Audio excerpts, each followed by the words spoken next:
Hello everyone, this is Gregor, welcome to the stream. Tonight some more Metroid Prime since it seemed to go down reasonably well last time. So let me just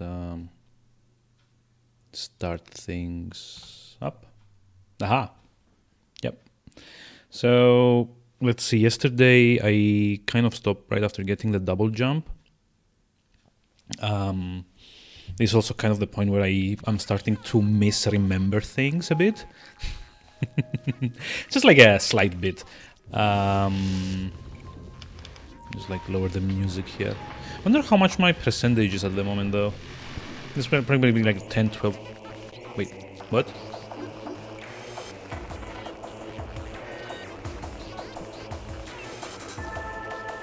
What? Oh no. Did it? Oh no, did it not use my saves?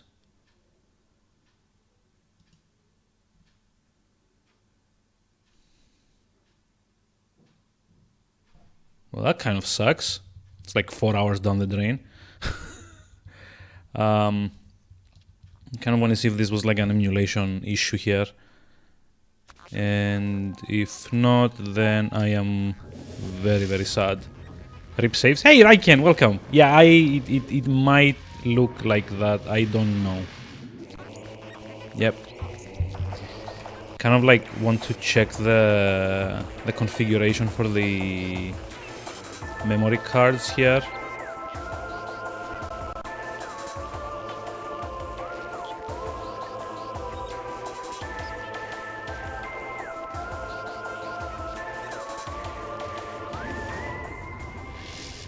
Let me check and see.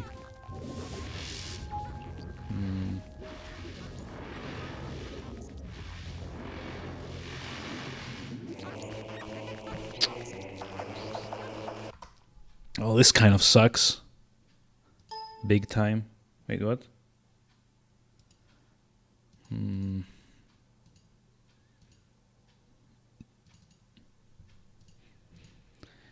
Oh boy.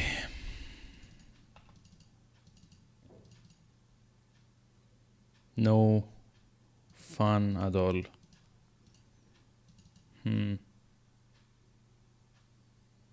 Just gonna give it like one more try, and if this doesn't work, I'm just going to suck it up and start all over again. Maybe this time not scanning everything in my way, so it doesn't take as much as 4 hours. Ah, that sucks when it happens. I think the emulator that I'm using is kind of doing things with the region stuff. Yep, 0%. Fuck it, sure, why not? Dumb. There's like another night's worth of streaming gone.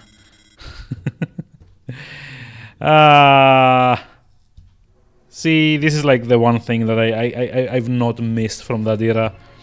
It's like randomly finding your saves gone. Which sucks. In the vast universe, the history of humanity is but a flash of light from. But you know, I mean, what can you do? It's not. I'm not actually playing exactly the official way. Although, once again, I do own the game and the console to play it on. I guess, like this. Also, look at this. Look at like how cool the manual used to look. It's so nice. But yeah, I guess we're like rushing now. I'm still gonna try and like get all of the upgrades and stuff, but probably see if I'm gonna be a bit more efficient about it. Curses. I think I'm gonna try like doing a save state this time. At least if my memory card is gone, I can, you know, load from there.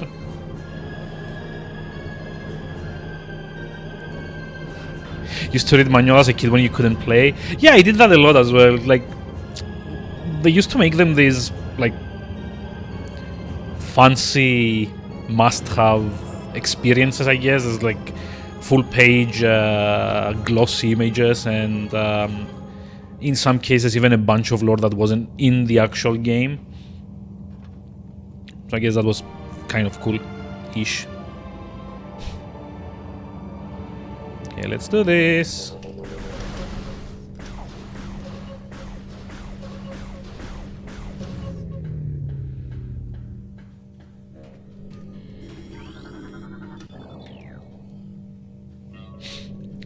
So yeah, save borked, start again.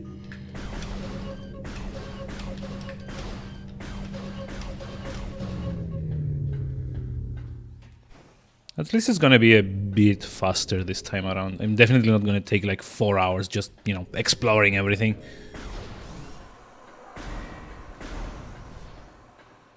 Plus, you know, I think Raiken, you weren't here like yesterday's stream, so if there's like anything interesting that you see, feel free to, you know, ask, and we shall discuss it. Like I spoke about a lot of things that this game did as a like first time-ish thing. I do want to like scan this though.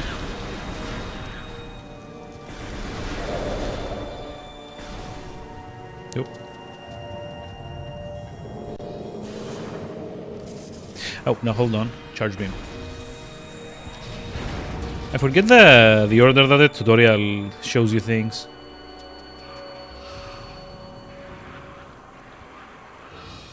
I think you actually get the map here. Yep.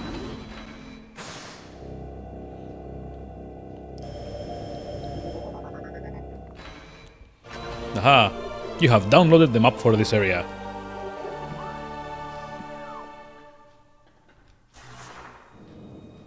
Oh.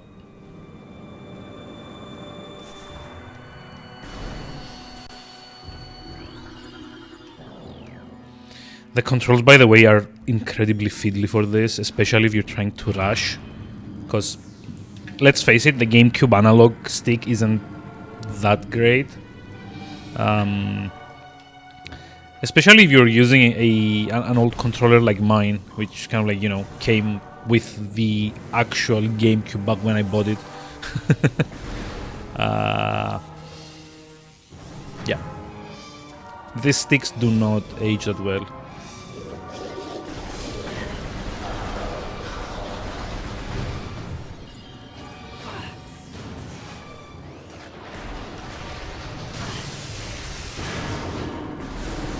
No, nothing of Metroid. So basically, this game you kind of start with the morph ball, which is this, kind of makes you smaller so you can fit in places. You start with the charge beam, which is this, that makes your regular shots a bit stronger. And you also start with the missiles, which are these little things that do more damage and can break certain walls. Doesn't really matter though, because this is the tutorial part of the game, and come on, once we're done with it, it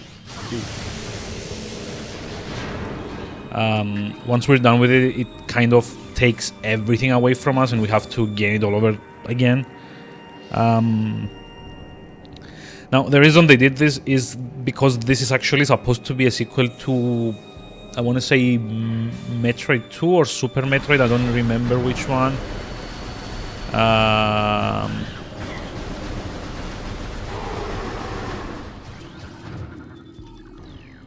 And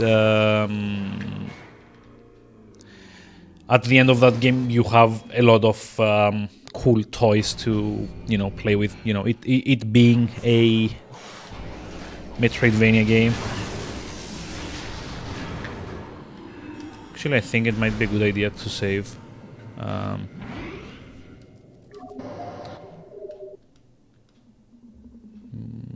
Card A, memory card EUR. Okay.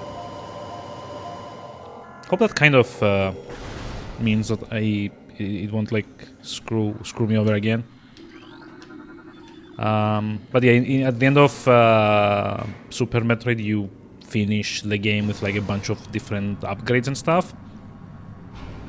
Oh yeah, another upgrade I have not mentioned is the Varia suit, which, if you see the little pauldrons on Samus's shoulders, that kind of indicates that she has the Varia suit on, which I think is supposed to give you protection from extreme heat or something like that. But yeah, all of this will go away in like 5 to 10 minutes. Because this is kind of a tutorial, it's meant to show you the like Samus's capabilities. I also need to scan this thing before I can target its weak spot. Okay. There we go. Now we can target its face. As if that wasn't like the obvious. Oh, damn it. As if that wasn't like the obvious target. Hi.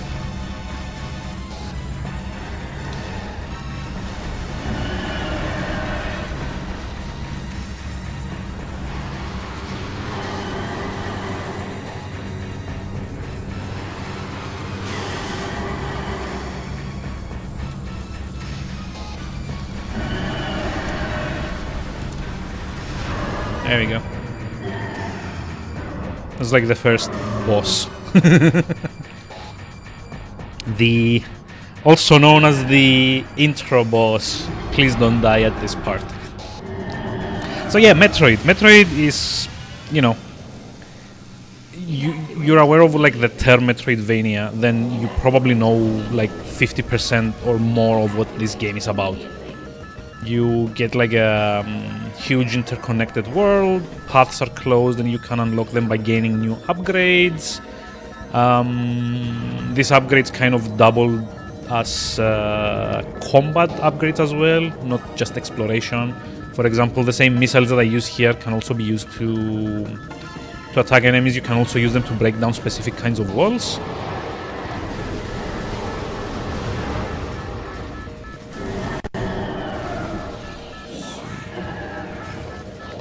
Here.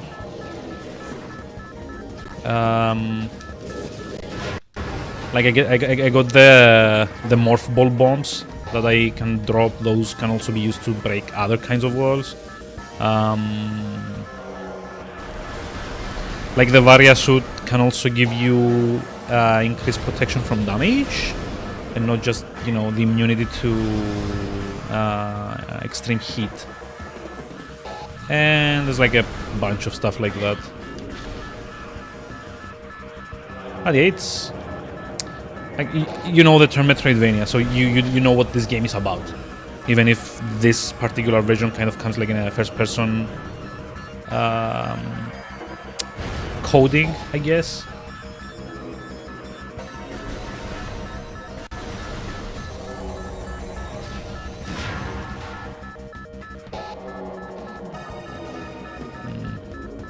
So it's like a bit with a piston here too, right?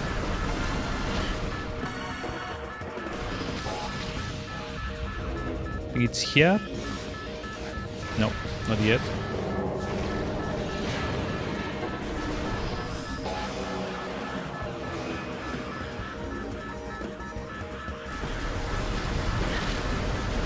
Metroidvania are about getting lost. Well, to this game's credit, there's a very interesting hint system. So the game kind of figures out when you've gone a long time without picking up any upgrades or moving into new locations, and it will bring you up a pop-up that will show you kind of like in a small hint on where to head next. You can more or less ignore those if you want to, so it's not like the game is actually forcing you to go do the story stuff. Oh yeah, we also have the grapple apparently, which is another upgrade that gets lost quite fast. And this is Ridley. Meet Ridley. He's I think I made the same joke last time, but he's kind of like a thing in the Metroid series. he's probably the closest you have to a mascot in this series, other than the actual Metroids.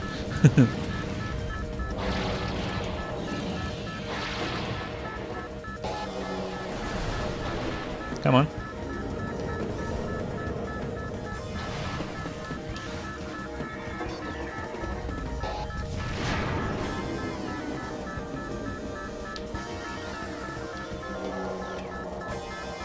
There we go. So this is where we lose our powers. Bzz. Bye bye.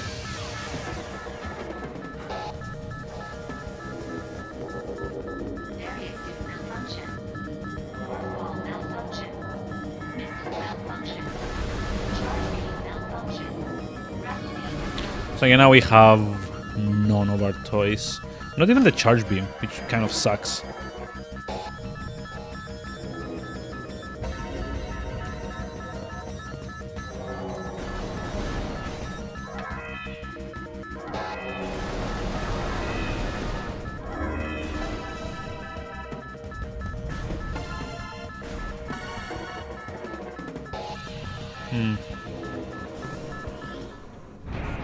It's like decent enough time, I guess.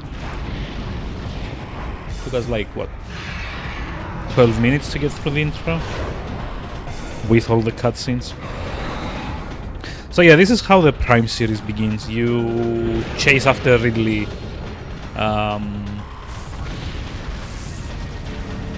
Seems like a world record to you, yeah. Like I've never actually seen a full speed run of this game, but the stuff that I've seen is so insane, especially considering that I know how hard it is to, you know, control this thing. It's not like other games where you're just fighting against, like, breaking the in-game stuff. You're also actually fighting against the controller not being as responsive as you want it to.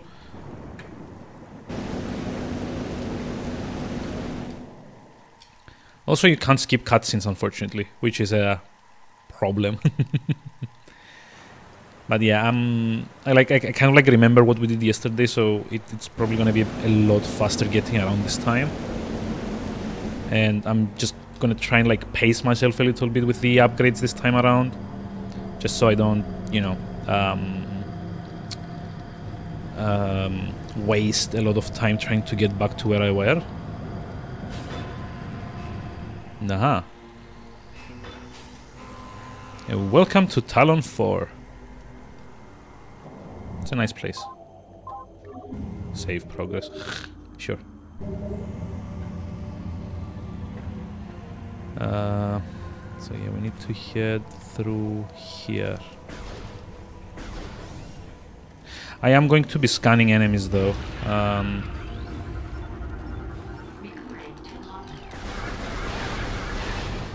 Just because, like, I do want to have the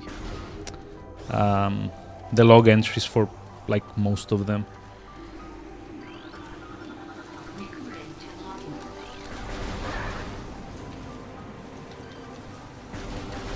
Damn it. Ah, did something stupid here.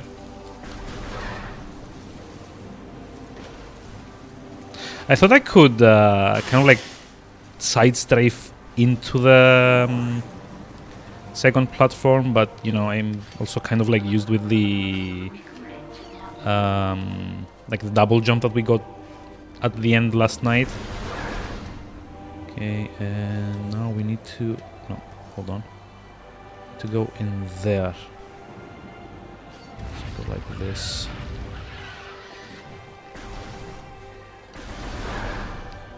Like, damn, we actually picked up a lot of upgrades yesterday. This kind of sucks. The more I think about it, the more annoyed I get.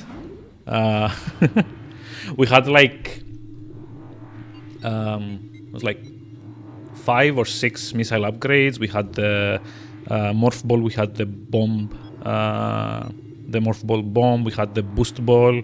We had the double jump. We had the charge beam, missiles. I think I even got like the Varia suit just before we finished. So yeah, see, incoming scan data. This is the hint system. It's kind of like what gently like pushes you towards specific areas.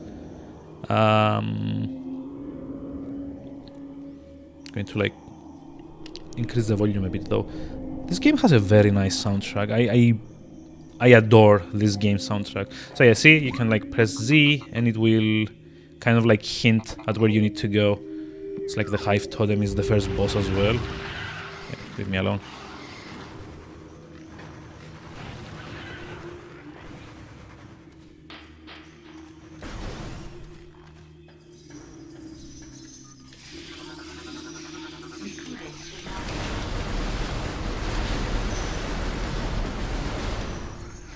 So yeah, Metroidvania. This kind of means that you need to collect upgrades, and those upgrades are going to let you go through a variety of places.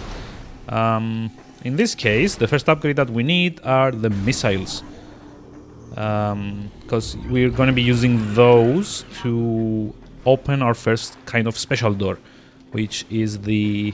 Hold on, it's like a wasps. There we go. Kill that, get the save here just in case. So yeah, missiles. At the start of the game, you can only open blue doors that kind of react to your regular shots, like this. Now, before long, we are going to be getting the missile upgrade. That is going to allow me to break open grey doors. And also that wall over there once we get them. I'm not gonna bother with the enemies at this point, because there's like a boss from here. Okay, hold on. Let's like scan this.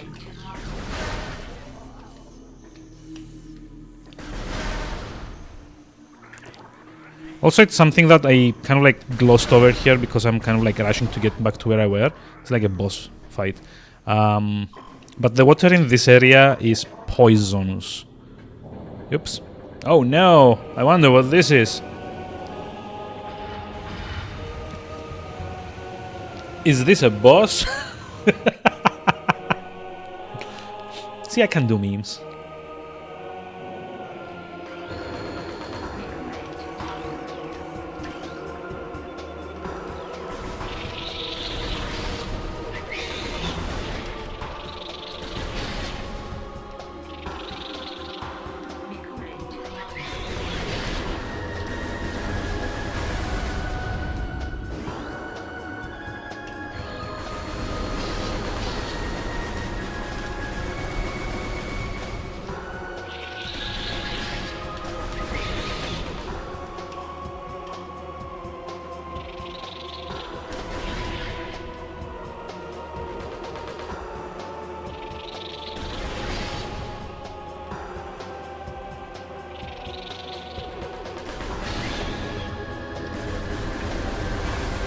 There's like one more, I think. This the last one.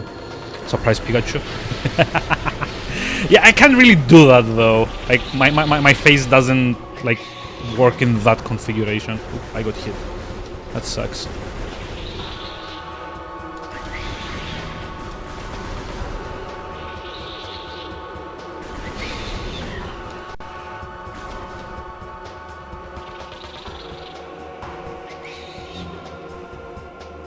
Yeah. Yeah.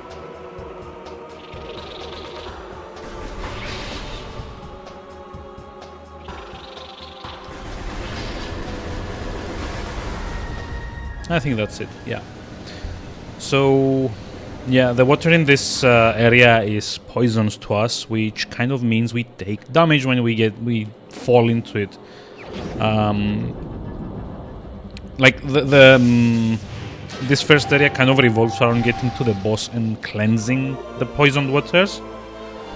But that's gonna be a while before it happens. So, as I said, rockets. Those unlock the grey doors, which are these ones. You cannot open them with a regular shot, but you can do this with a rocket and break them open.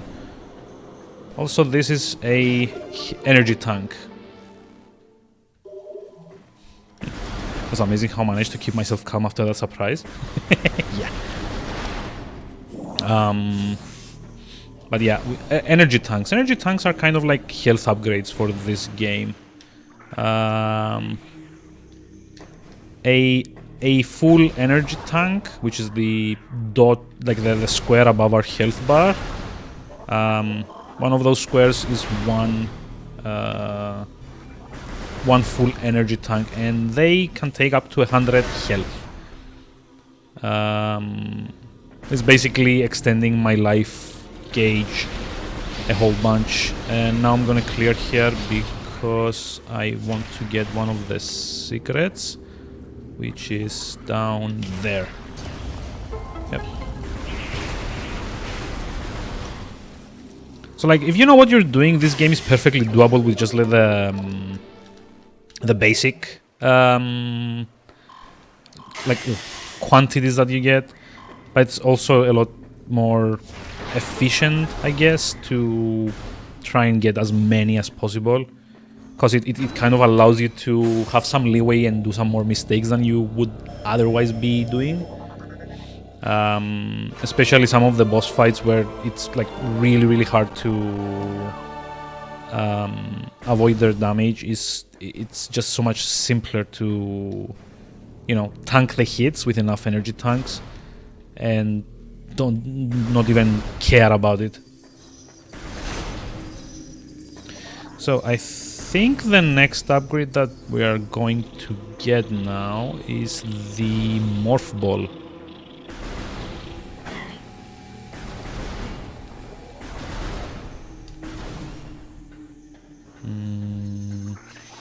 Which is like back at the plaza area, which I think it's like this one. Thank you. Yep, back at the plaza area. It's the door down here. Also note there's like another upgrade up there, but I need the boost ball to get it.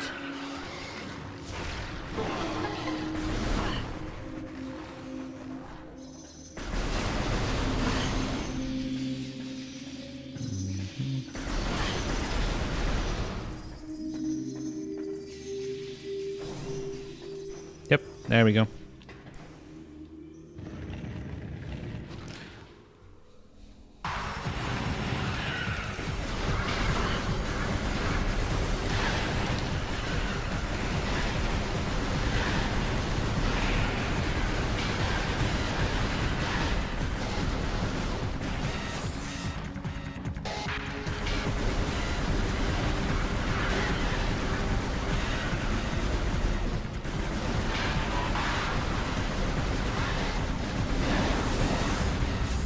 Oh.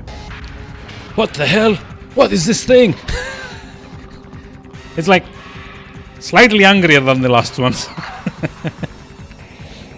It's like seething with rage. Also, oh shit.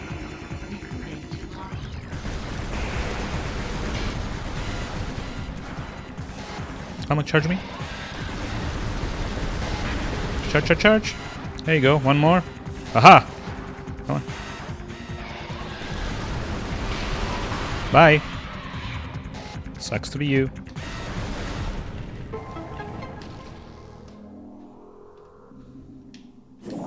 So get some health. Let's see. So it's kind of funny. Like yesterday when I was playing this, it took me nearly like 45 minutes to get to this point. Morph ball acquired. Yep, I know. Come on.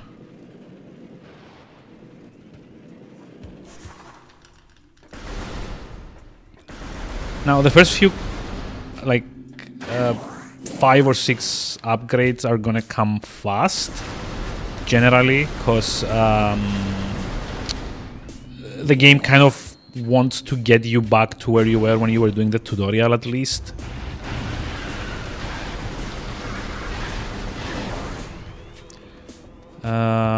And to that extent, there's a lot of backtracking. Now, if I remember correctly... Oh, come on. The next bit that I need to go through is... Hold on, no. That's not right. Through there? Or not? Huh.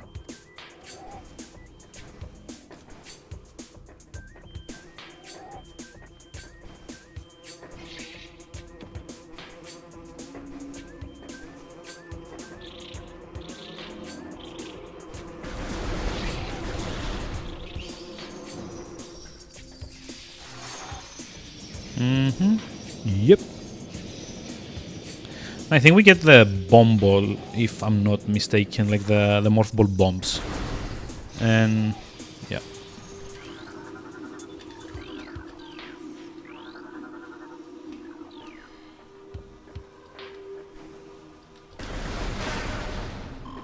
And that will kind of allow me to let's see. That will kind of allow me to go back and access a few secrets later on. So I kind of need to scan this a bit later, but there's actually a point where you can find these like without being aggroed. Let me see. Kind of need go here. Is the scanning for lore? There's like two functions to the scanning. One is for general flavor and lore. The other is for activating specific bits. So, for example, let me show you. That's like a... Oops, good question.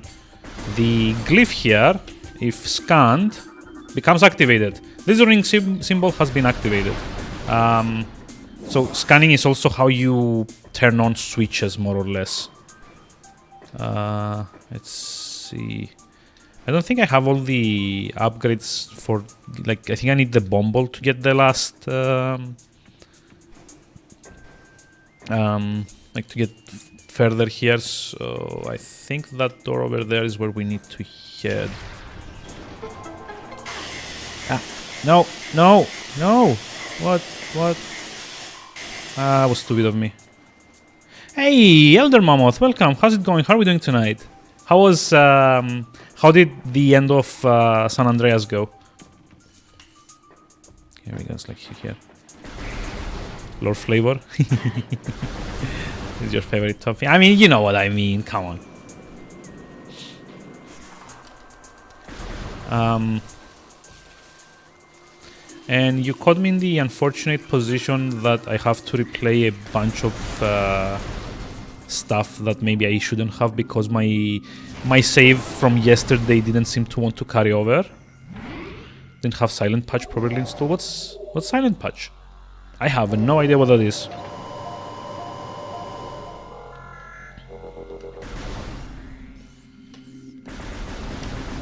Oh, I killed them already. Boo-hoo.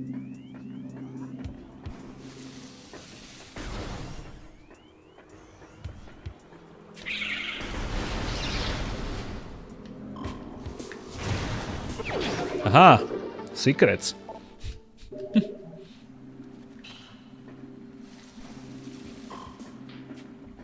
Silent Patch is a whole bunch of shit in 3D GTA games? Really? That's interesting. Okay, so, first of all, we need to activate one of the patches. Damn it. One of the runic symbols down here. Like the one over there. And also maybe get the mushroom since we're like around. Let's see. It's like one more over here. That's the two on this side. Get the tentacle, the Reaper tentacle as well. Get the third one on the way back. And then do this. And hopefully I won't do something stupid like last time and get pushed off. Because that kind of happened. It wasn't fun at all.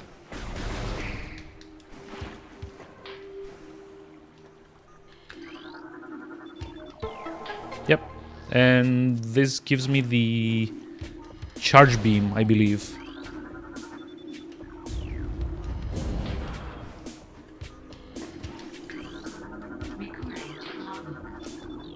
Yep, there we go. Aha. Now, I think the last time we got this after we got the bomb, the morph ball bomb. So, you know, kind of unfortunate that I'm gonna have to come back here later to get the collectible that's behind that wall. But yeah, that's fine.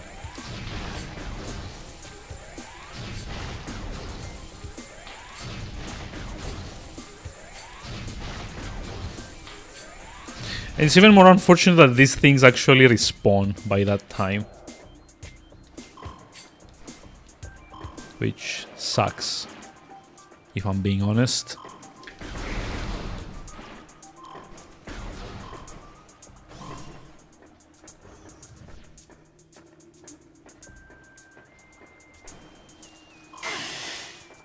Yeah, mistimed that. That's fine, come on. Ooh, no. So give me a moment. Up there, up there. I actually think I need an upgrade to like climb further up that side. So it's not definitely not for now. This way.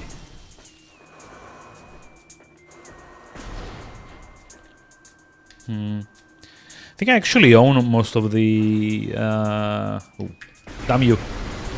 I actually own most of the GTA games on Steam. Like back when they were still like selling them on that.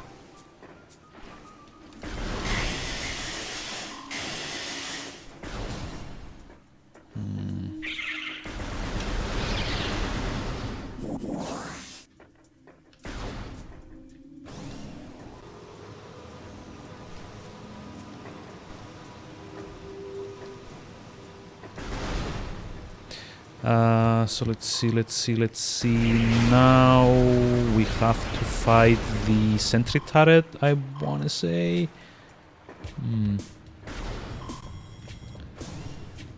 Four and oh, nope. This is not where I need to be. Kind of need the Varia suit to do this, and also the grapple beam. So, are they actually going to see a re-release though? I thought they didn't really care to do that. God damn it! Why do I keep falling in?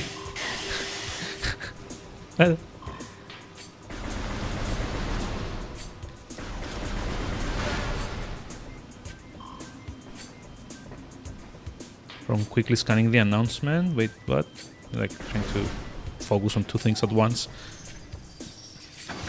Make a combined version and strip the MP out of it. Well, that's good. Then I don't like the. Ooh, shit! I'm taking damage. I don't really like the. I don't really like multiplayer in those games. Also, let me just check a bit. It's like through here. No, this is like from the other side around. So through here then. Yep. Transport access north. No, that's not from there either. So where did I need to head to now? No, I actually think I need to get back to Talon Overworld. If I'm being honest. Meditation fountain.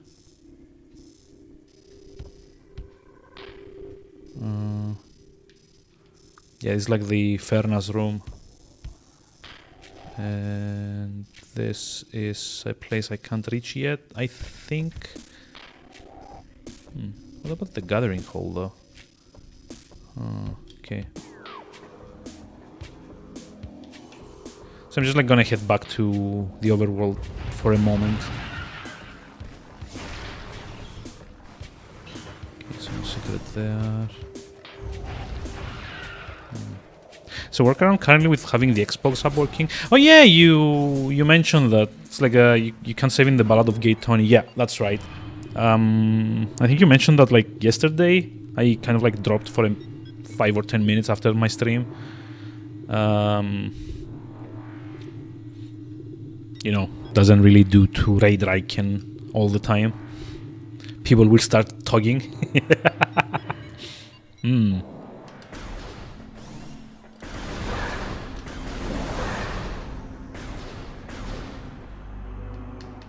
Come on.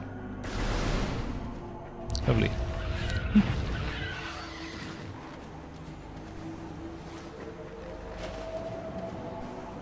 I mean, it's not Raiken I'm worried about. It's like, I don't know, maybe Millimage would start getting jealous or something. wonder where Millimage is today. It's like he was around for like most of my stream of this yesterday, so I figured he kind of like enjoyed Metroid Prime. Let's see, a lover's quarrel. Yes, it's a tale of star-crossed lovers or something like that. Okay, let's see. This is going to lead us to the derelict frigate or something like that, right? Yeah.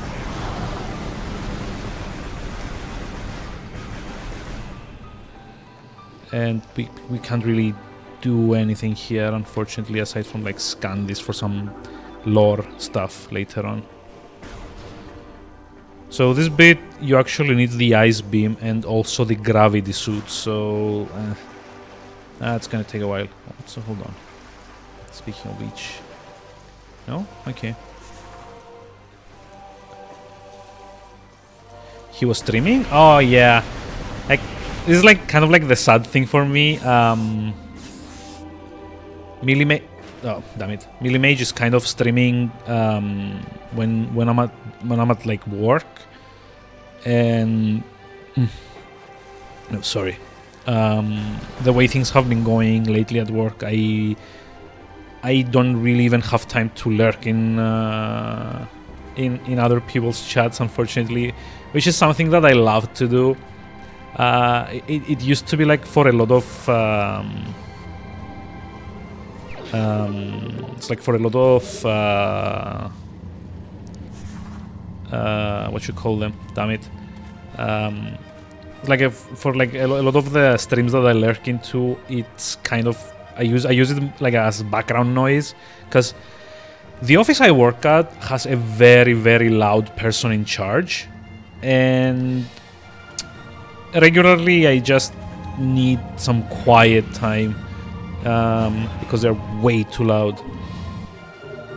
Unfortunately, that doesn't seem to that isn't like a good idea currently, because we're running into a lot of troubles and we need to be communicating all the time. So yeah, that's mostly why I have had a long time since like joining anyone's streams and like lurking at work, which I kind of like love doing, to be honest, but you know, you can't always do what you want. Like if it were up to me, I would take like a week's worth of vacation and just like stay home in my not underwear, but in my tracksuit and stuff like that. I don't know. It's like what like the equivalent of pajamas or whatever, and just, you know, sit around and play Metroid all day. Like he doesn't get an opinion on stream. Yeah, I mean, what's up with that guy? What the hell does he eat and drink and has like that kind of stamina? So speaking of Raiken, and for his benefit, I kind of like came to this area a bit earlier than I'm actually supposed to. Come on, open up.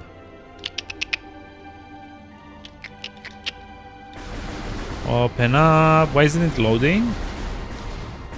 That was weird. I kind of came to this area a bit earlier than I was supposed to, mainly because I want to get the first collectible out of the way.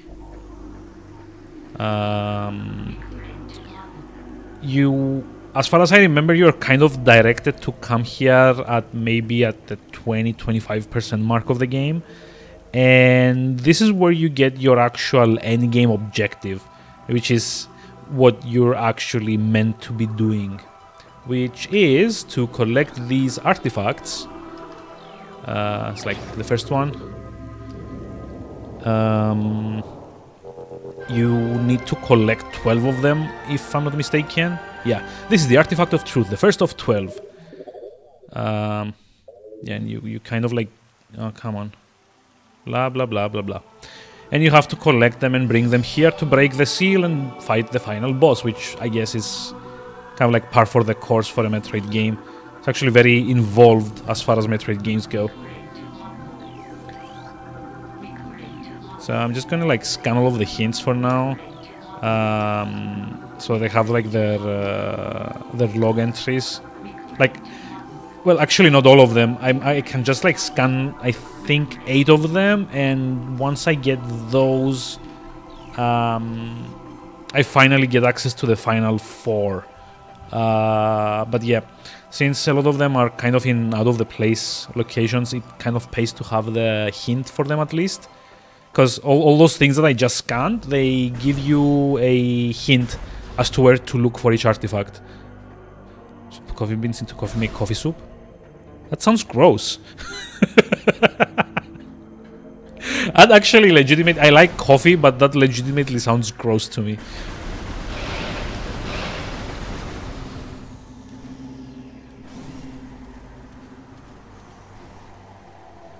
So yeah, well done for making coffee feel gross to me. Samus and Lara are the same person. I mean, only if you've played like the first few Tomb Raider games. Like I think in later titles you don't really get, you know, artifacts per se. I think it's mostly like treasures and so on and so forth. Although I will be honest in saying that the only Tomb Raider games that I actually bothered with collectibles were like, what was it? Just like scan this. Like the only games like Metroid, the only Tomb Raider games that I actually bothered getting all the collectibles in were like Tomb Raider 2. What was the second one? It's like Guardian of Light, which isn't, you know, actually a Tomb Raider game, and the 2013 reboot, more or less. So yeah, I wouldn't be the typical person to discuss about artifacts. Like a collectible here.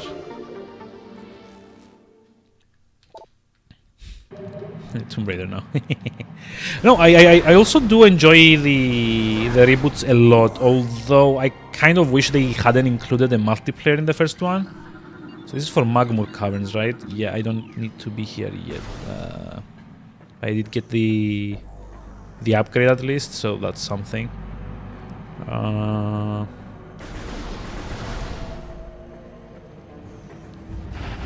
Just put the coffee straight in your veins? Yeah. No, I meant more about like the coffee soup idea. Was like kind of like gross. Kind of. Like very gross. Kids love multiplayer. Yeah. But you know, there's kind of like a thing where I get very sour about it when I really want to do the achievements and like a week after the PC release, the game didn't really have more than say 2 lobbies. So that's kind of where I'm like, maybe you shouldn't have included this in your game. If even like, it's like literally, I finished all of the single player achievements in like the first 10 days. And that was just because a few of them were kind of fiddly, so I had to redo them in a way. But yeah, 10 days in, I tried to start doing the multiplayer, and literally the only lobbies that I found were like 2 half-empty ones that had like Russian kids in them. So yeah, you know, achievement side to multiplayer are terrible. Yes. Like if anyone knows me, you know that I love myself achievements. Although I actually used to be a lot more into them than I am at the moment. Also, we kind of need to figure out where to head to next. Kind of want to say that it's let's see, it was like a missile door up here. No, hold on, it's like this one. Yeah, it's kind of like a missile door there that I need to head to. But no, you can't actually head to there because you need to scan all of the symbols, and to do that you need the bomb. So this way, I guess. Transport access. Huh. It's kind of like a problem now that I don't like 100% remember where I need to go. That's an issue. You hardly find any lobbies, yeah.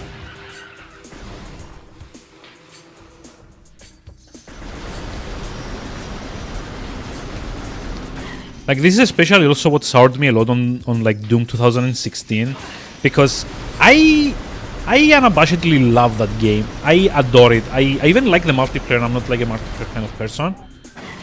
But here's the thing. They kind of tied a few achievements into getting specific prestige levels in that game. And... no, shit.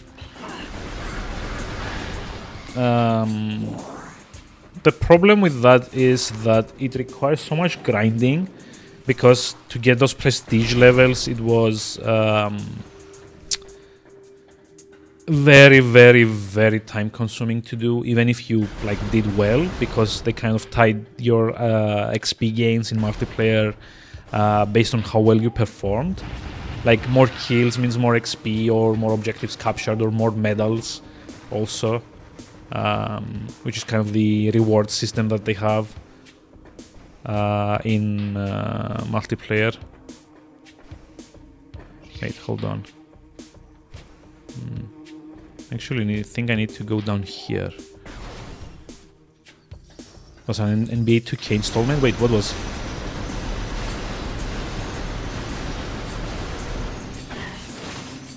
I'm confused. What are we talking about?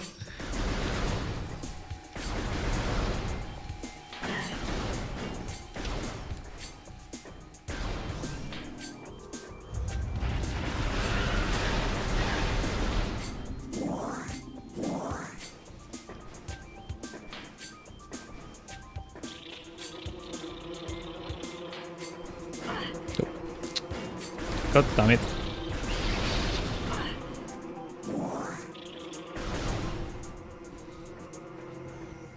So I think I'm gonna have a look at how you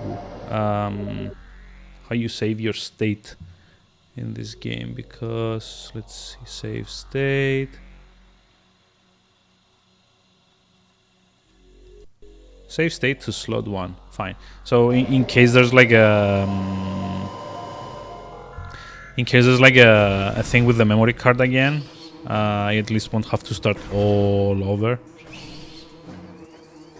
Being rank 1 on the leaderboards. Oh yeah, Seum had that as well. You need to be... you need to like get top 10 in any level in speedrun mode. And in that game it kind of like resets every... I want to say like... how long? Go through here. Oh. So yeah, we do indeed have to... We did indeed go the wrong way. Cool. Yeah. Okay. My bad. You just need to like have placed 10th at least once on any level, time-wise, which isn't that big of a deal because there's like not a lot of people playing the game, and the speedrunning community kind of like lets people go in and do shitty times themselves to get the achievement when there's like a reset, just like every couple of months, I guess. But imagine if that was like a higher profile game and you had to compete against, you know, people, and like the developers encouraged this thing. That game would be very miserable to finish like 100%. And I mean, it already is, because it's like it also has an achievement for playing for 66 hours. And also another one for doing the entire game without dying in speedrun mode, which I kind of did. Not with any like noticeable good times, mind you, because I played it very, very safely, and even then I had to reset my run 3 times because of dying, but you know, it doesn't matter, I got it at the end.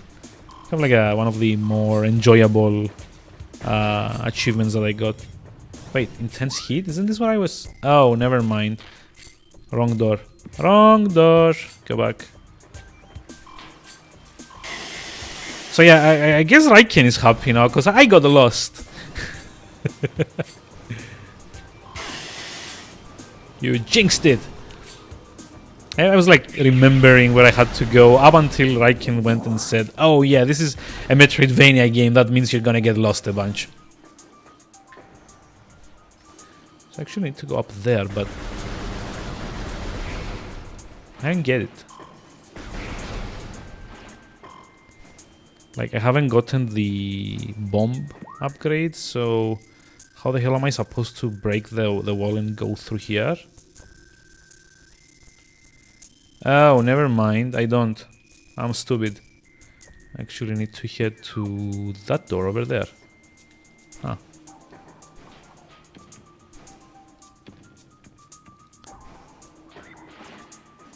So I remember from NBA Live 07, be online where there are 1,000 people online at the same time. Wow! It's like they actually tried to make an obnoxious achievement there. That sucks. Yeah, impossible after a short amount of time, yes. Let's see. So we need to get up there.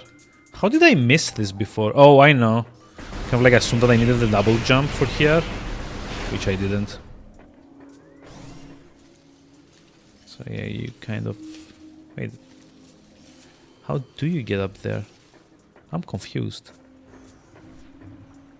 I don't do well when I'm confused. Like, totally missing something here, but I'm not sure what that is.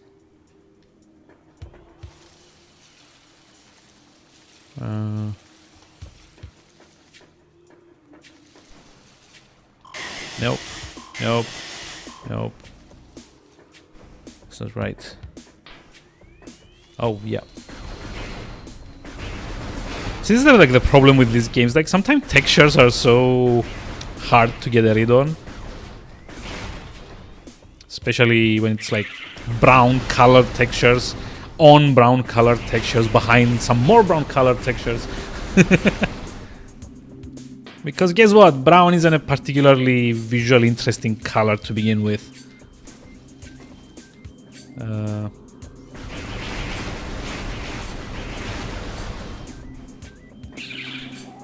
Uh-oh. Safe.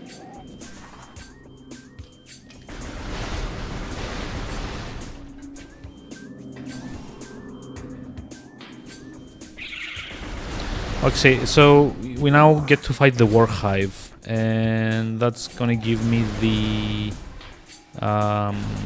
bomb ball. Come on, upgrade. It's kind of an obnoxious boss fight as well. It's kind of like this. It's kind of like this weird flamethrower turret kind of thing, which isn't very fun to fight anyway. Come on, get in. Get in. Woo. Boss fights. So yeah, one of the more obnoxious achievements that I can think of. Well, actually, there's like 2 of them. One is the play for 1 entire year in either Garry's Mod or Universe Sandbox. Both those games have that achievement. The second one is... come on. There we go. Eek. The second one is for... what was it? Playing with the creator of the game, like being in the same server as him, which kind of became notoriously hard to do eventually in the achievement hunting community, because he didn't really play anymore. So it kind of like became this thing where if you had done it back at the start, that was fine. If not, then fuck you. You are screwed. Gary's mod, yeah. Gary being Gary Newman, the guy that also made Raft recently and maybe Rust, I think.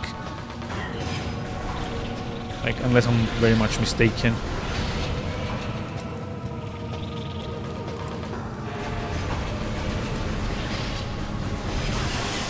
Hey, we got it. Or if you want another example, maybe see what was it called? That kind of like meta game. I'm trying to remember what its name was. It's not really coming to mind at the moment. It was like Stanley Parable or something like that. That game has an achievement for not launching the game in 5 years. Yeah, Gary's Mod and Rust. And I think also like there's like a Raft game as well. Not playing the game for 5 years, yeah. That's the Stanley Parable. And that kind of quickly became a hot topic in the achievement community. As far as I remember, there was like a bunch of drama in regards to if it was allowed to fast forward your clock. Your system clock in order to get the achievement, and that ended up with a lot of people getting invalidated on like tracker websites because they clearly thought that they should be allowed to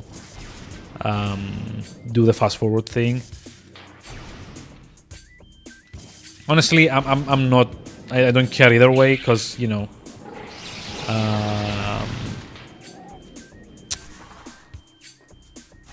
I feel like these achievements are kind of like a bit too pretentious maybe, or like maybe too mean-spirited, if that makes any sense. Because you're more or less, I don't know, taking advantage, I guess, of some people's love for collecting stuff, even if that's like in-game collectibles, achievements, or whatever. And you're kind of like, in a very mean-spirited way, making fun of that. Like, haha, it's like I'm so meta because you can never get these achievements because, haha, achievements are useless anyway. I'm like, okay, yeah, but why do you care if like other people like doing that? It doesn't like take anything away from like the, damn it, experience. Yeah, that was like screwed. I don't think I'm gonna make it in time.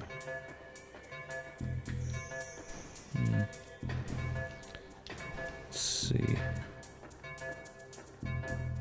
Take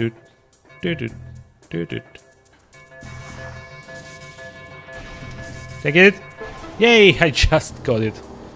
Yeah, you're only allowed to enjoy content in the very specific way. Like, if you want to make a point that like achievements suck or whatever, just like that's fine. Just don't put them in your game. See, that's like an even more concise point. And I've always like argued as well that it's kind of like a borderline false advertising, because there are a lot of people that would, for example, on Steam see that there are achievements and decide to buy that game, and then they're not allowed to earn some of those. Well, then you're just like pulling a dick move on them. By you're actually getting money, not delivering what like it says on the tin, right? And not that I say borderline, because I do understand that like achievements are like a very ancillary feature. So it's not kind of like a make or break situation for a game itself. But you have to understand for some people, certain ways of playing the game are more important than to others. Like personally, I just like to collect everything. Like anything, like be it achievements, collectibles, upgrades, bonus art, you name it, like Riddler trophies. That was a fun one. I like to collect those, yeah. So I don't really mind, on the other hand, if something is like unobtainable, but it is a bit disappointing, because for me at least it kind of feels that the developer of the game kind of took the easy way out of like making whatever like social commentary. Well, they could have been a lot more, you know, clever about it, and they weren't. So it's more like disappointing because, you know, you can do better.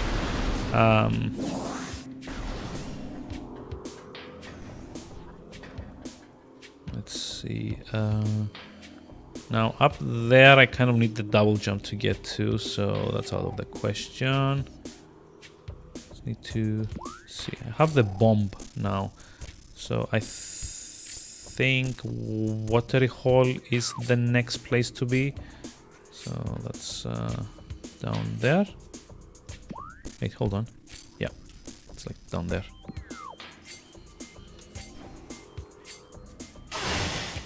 Eek.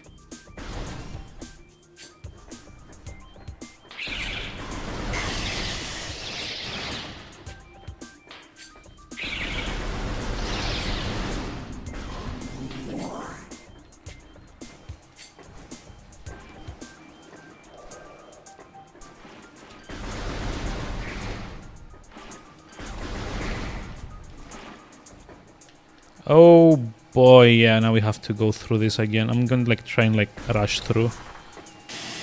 Oh, yeah, almost.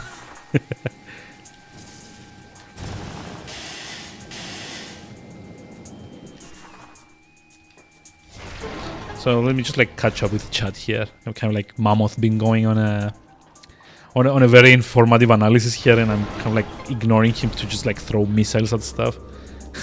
I'm very sorry about that. Oh, hold on. What? Wait a minute. Doing something very wrong here or not?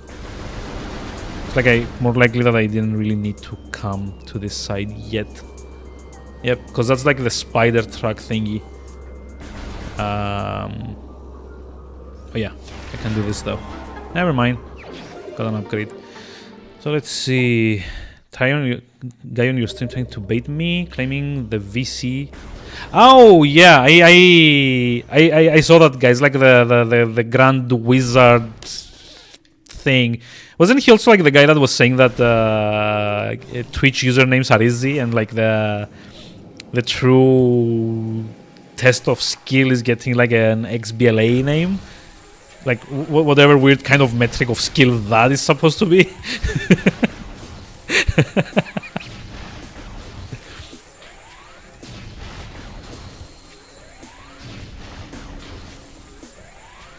Like I didn't really want to engage with that guy, to be honest, because I don't know. I haven't been in your chat for like that much. Oh, come on.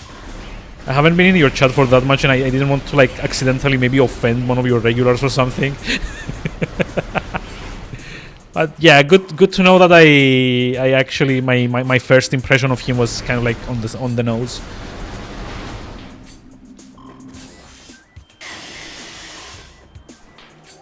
Really, he actually used that word? You do know that like using that word is like legitimately a bannable offense nowadays on Twitch, right? So you can easily just like kick, ignore, and move on with your life. That's what I would do.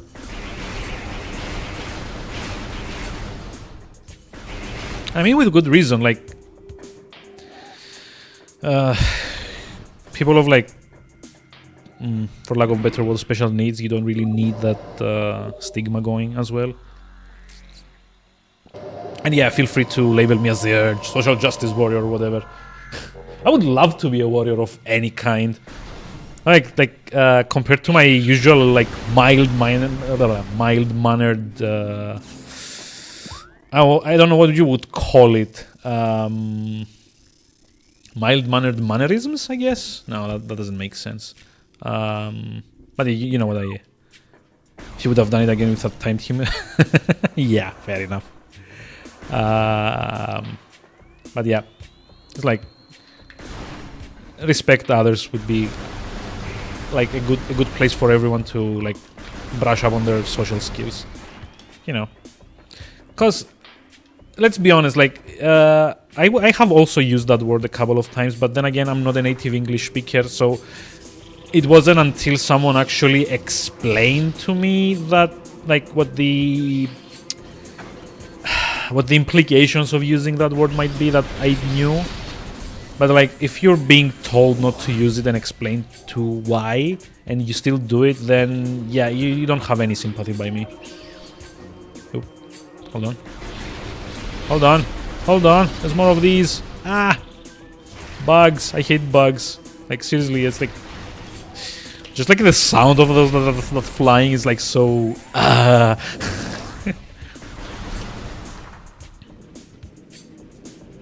To those buns? Really? The Ballad of Gay Tony had like a lot of bots? That's interesting, actually. I wonder why. Also, yeah, oh, there we go. There we go. Now we know. Wait a minute. Oh, wait, if you leave the room, do the symbols actually become dormant again? Wow, that sucks. Now I'm in the poison.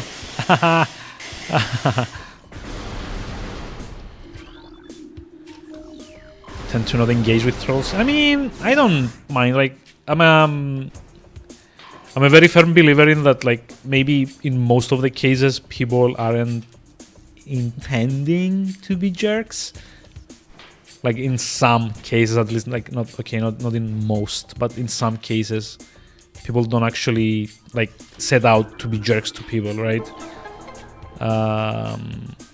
So I will calmly discuss stuff initially. Like, there was like this one guy when I was streaming, what was it? No Man's Sky at some point. Come on, get up. And like, he started out very friendly, very helpful, just like, you know, discussing the game. And then like slowly he started trying to like push himself into my game, which was kind of like set to offline mode anyway. And he kept asking me to turn on my like the online connectivity so he could join and, you know, give me stuff. I'm like, nah, no thanks. I just want to, you know, see how far I get on my own, maybe. And then he actually started this weirdest thing. He started threatening me that he was gonna bring his clan to my game and like nuke the planet or something. I'm like, no, you can't actually do that because, you know, I'm in offline mode. Like, probably the best you can do is like go discover stuff before I do and name them. But feel free to do that.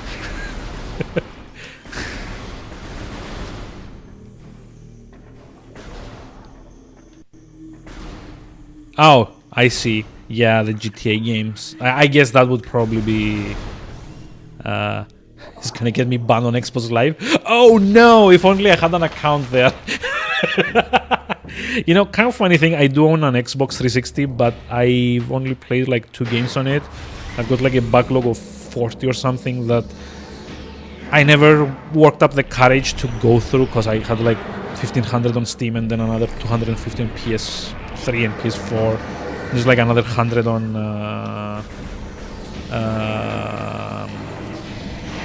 on DS. There we go. So this is Flagra. Oh, I forgot to scan here. That sucks. Eek. Okay, next round then. This is Flagra. This is the first major boss that you get to fight. She's a plant. Like I say she, but it kind of like makes sense. Like it kind of looks like a she, maybe not. But Flagra is kind of the reason that this area, the Chozo Ruins, are poisoned. Just like scan.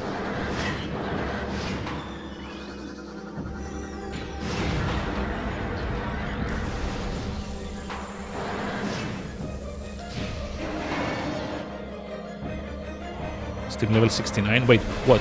Me? Am I? I don't know. I actually have like legitimately no idea what my level is at the moment on that. Just like keep buying stuff. Do I have you on Steam? I don't remember.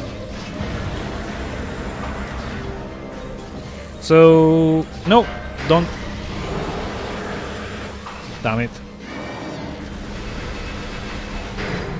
The trick with this boss is that you kind of need to stun it before you shoot down the mirrors. There we go.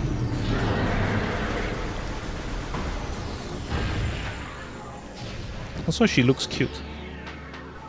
Or not. Come on. There we go. Oh, he just sent me a request. Okay, fair enough. Like, I mean, I also used to have like a Steam command. I don't know if I have it yet. If I have it anymore.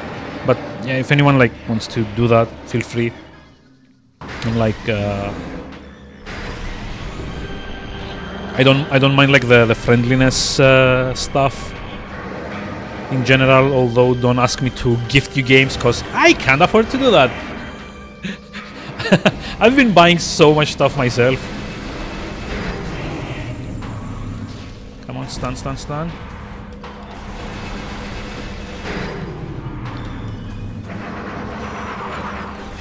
Did we get it? Hey, we got it.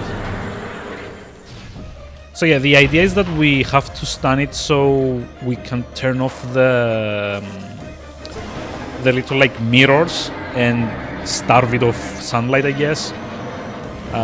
So that will give us enough time to go bomb the roots. 241, yeah.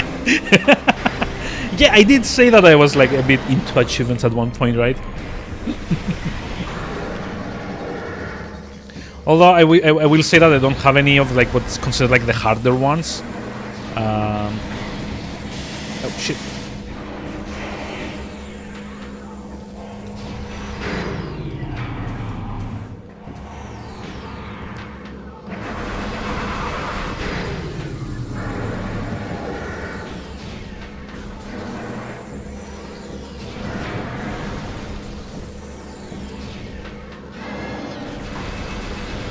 I think we got it now, right? Let's see, get fast, fast, fast. There we go. Done.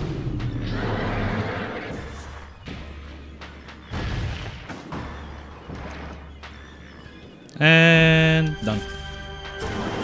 Have one singular game out of 511 where you got all the achievements.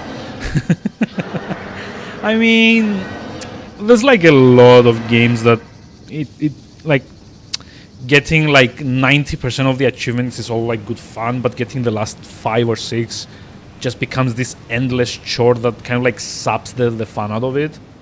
A lot of the games kind of like fall into that trap of having like half of the achievements be gotten just from regular play, then having a few that are for optional stuff. Also, hey, Varia suit. Nice. Let me just like scan it a moment, because I kind of forgot to scan some of the other things, and that sucks. Was like half of them you get like through regular play, like maybe a fourth of those you get from like doing cool shit, and then like the last 5 or 6 you have to grind. I have a good example of that, and that's Final Fantasy VIII. That was like a game that I was supposed to be working through to get the achievements at some point. I even streamed a lot of it like back in 2018 or something like that. So the thing with Final Fantasy VIII, there are a lot of achievements for getting all of the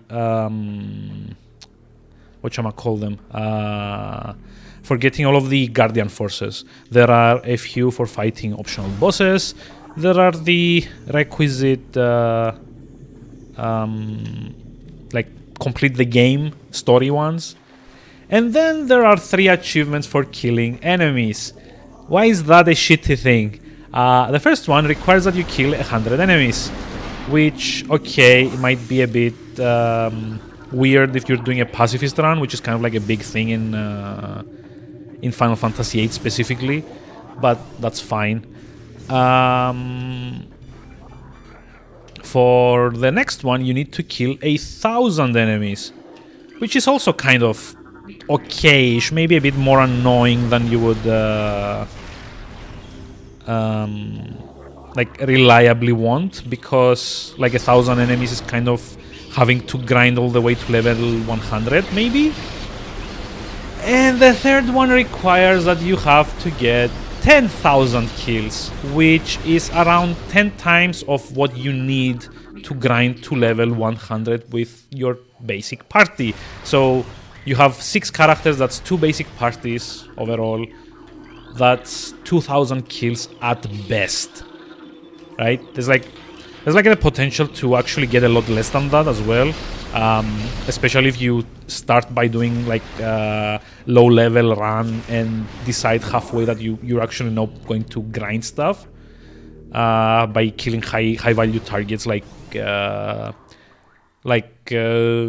guess enemies at the island closest to heaven and island closest to hell, because those are always at level 99 and you can kind of cheese them by doing specific builds with your character, so you can insta-kill them sometimes, and like killing one of those will give you 6 or 7 levels worth of XP at the start, like that.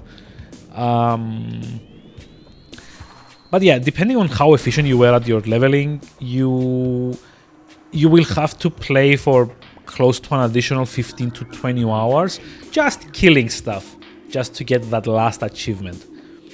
And that's the thing that I really don't get about like this design sensibility, maybe, is that they all seem to go for this whole like more is better kind of thing. But if you have to make me do a chore in order to get that, then it's not enjoyable anymore. So something a bit non-related. This is where I need to first learn how to do the double jump with the bombs, which goes like this. Time. Yep. I have no idea how hard this is to do, like the first time you play through this game. You basically have to time, because you're only allowed to use 3 bombs per cycle. You have to let all 3 of them explode before you are allowed to use one to like get a refill. You need to place one down, then just before that one explodes, place another one, then place one above that, so you can kind of like do a chain thingy where it pushes you a bit further up.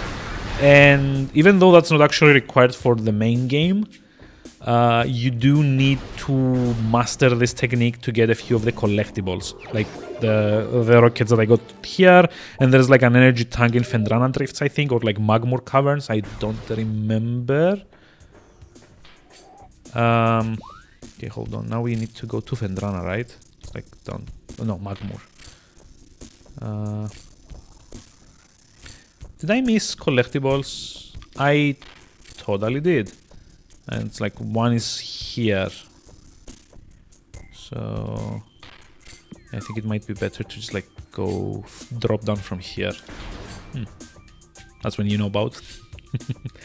I mean, rarity is kind of like a very subjective thing as well, because unfortunately Steam doesn't really distinguish between people that got the achievements legitimately and those that just, you know, unlocked it with tools.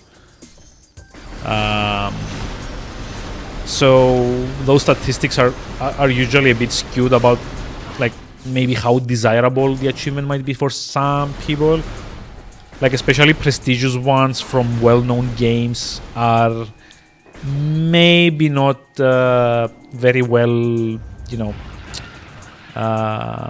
calculated, I want to say.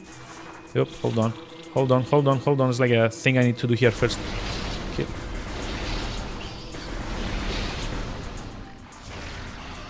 So this is kind of like a 2-tier puzzle. You need to go through here and break this. Doop. And then go to the other side. Come on. But yeah, there's like a lot of these puzzles in this game. There's like 90% of the game is going back and collecting random shit once you get the upgrade that allows you to do so. It's like the game also likes a lot of these like rat trap kind of mazes. Like the lab rat thingy where you have to go around the a confined corridor to get, you know, stuff. So the reason I backtracked is because there's like one more thing in here. There we go. How many rockets do we have now? I think it's like 40. 50. Okay. That's great. I did get the map room, didn't I? Yeah. Okay. So this is like the bit that brings me back to Magmor, right? I mean, I could do that. I don't really want to go back to Talon Overworld yet, because the game kind of forces you to go there later anyway. So I'm just going to continue to Magmor from this side. Aha. Just like through a morph ball bomb wall. Oh, come on. Did I really get stuck in the water? What the hell? Game!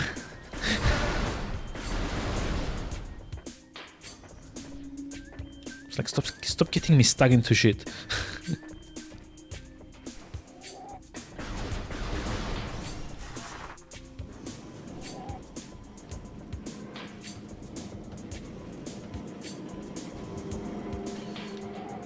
Oh. Ouch.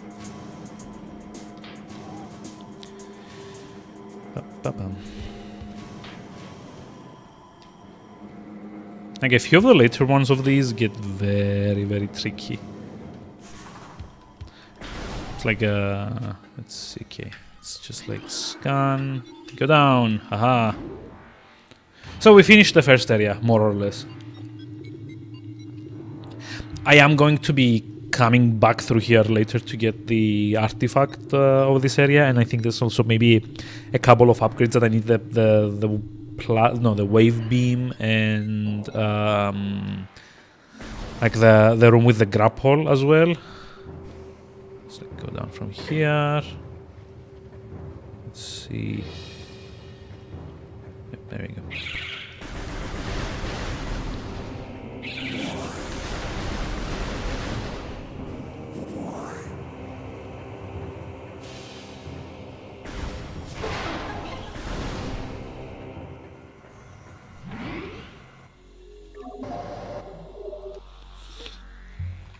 So let me also just save here with like the save state.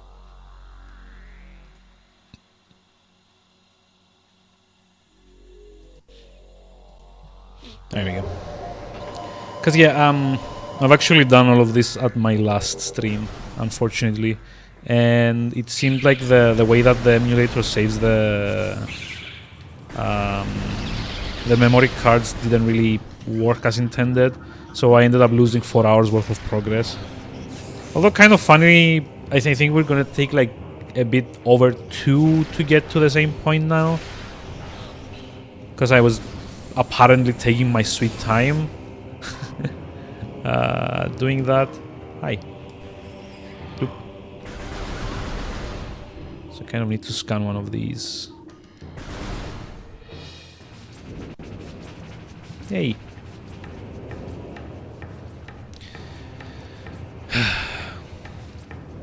So yeah, the Varia suit, the little pauldrons that we get.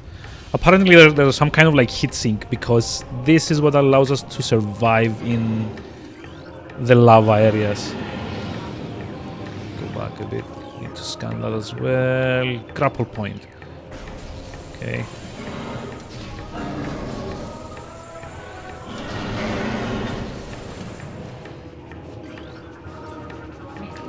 So I'm actually going to try and kill all of these from this side. There we go. Because when these guys explode, they also... oh, ouch. Ouch. They also kind of leave behind this weird kind of like green gas, and it kind of sticks around for a while, which makes it very annoying to do my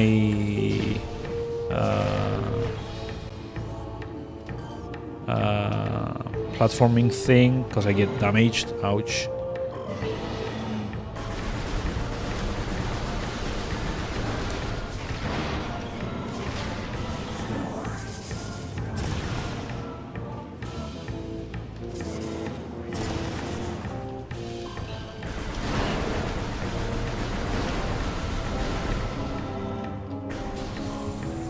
Should be like one more of those lava worms around here, right?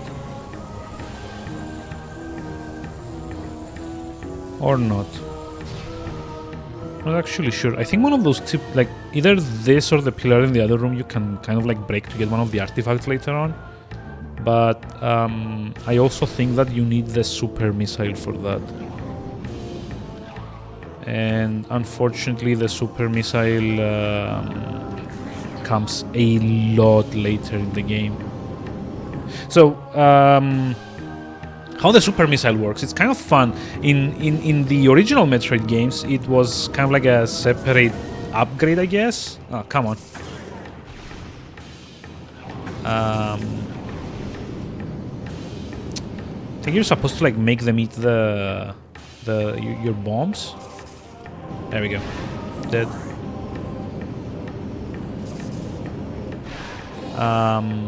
So in the original in Super Metroid, it was this kind of separate item of its own. In this one, it's a combo that you do. It's not an actual. You get the upgrade, but it's not an actual separate armament that you carry. Super missiles in this game are a combination of a charge beam and then using a rocket once that's fully charged.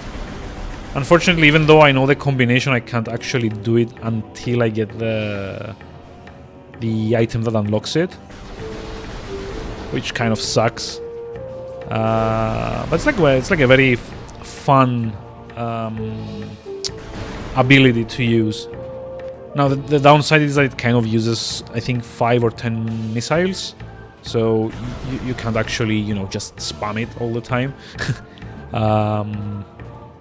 But there is a very nice animation that goes with it and kind of like shows the charge of the plasma beam go in and then just like shoot out a huge energy burst. It's your shame you never played any Metroid games. Oh, I mean, like there's like, I don't know. I don't know what consoles you have access to, but there are like a few very easy ways to, at least play a few of the more important ones, I want to say.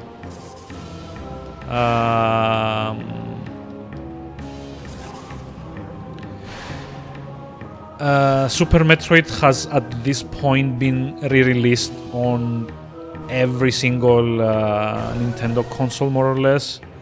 Like through their virtual console, like even Switch has access to it when you're paying the online subscription. If you have access to a Wii or Wii U, you can try Fusion, which is also one of the better ones in the series. Or he'll just emulate them. I don't think anyone's gonna mind if you try and like emulate Super Metroid at some point. Although I do understand that you're also kind of like struggling with a backlog, so giving you advice to go get free old good games might be not the most ideal, I guess. So we need to go up there, right? So let's click B there. Okay. No console anymore. Oh, that sucks. I hope it wasn't for like any like serious reason. I actually only just managed to get a Switch myself like this Christmas, and even then the missus kind of like paid for half of it, because I assume it's because I wouldn't shut up about wanting to get one. I was like agonizing, should I like drop 400 euros that I don't have? And she's like, oh my god, just shut up, I'm gonna pay for half of it, so enjoy, I guess. Getting a PS4 again once the Ghost of Tsushima comes out. Well, I mean, I guess, like, fair enough. But at least on the Switch, you could very easily have played Super Metroid, which is kind of like the seminal Metroid game for a lot of people. Not myself, because I rather enjoyed Fusion a bit more than Super Metroid. But yeah, I mean, if you want to see like the game that actually started the whole Metroidvania thing, then probably Super Metroid, or like refined the whole thing. being close to PS5's launch. Oh yeah, they actually did say that PS5 is, you know, just around the corner or something like that. So you know, if you get a few bundles out of that, then more power to you. So this is also another place where you can break the glass, but I think you once again need like a specific combo to do that. There we go. Bendesium, yeah. So I don't remember what combination exactly you need of explosives here, but I don't have it yet, unfortunately. Oh shit! Did Am I dead? Shit! I actually got pushed down by the fire. What the hell? That's not how fire works. What? Damn it.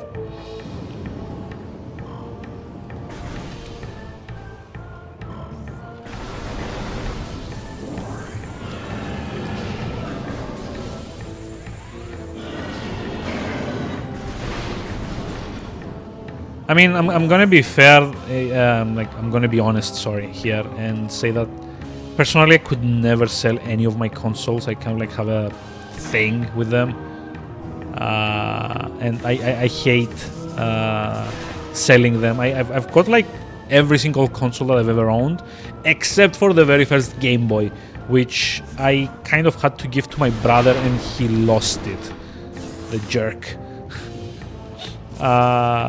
But yeah, I kind of like I enjoy collecting them. It's kind of like one of my small comforts, like having an actual collection of like being able to show that yeah, I've played these things on that platform, and it was kind of fun.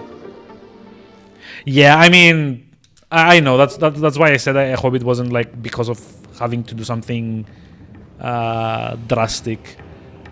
I'm definitely not like, you know, judging or anything.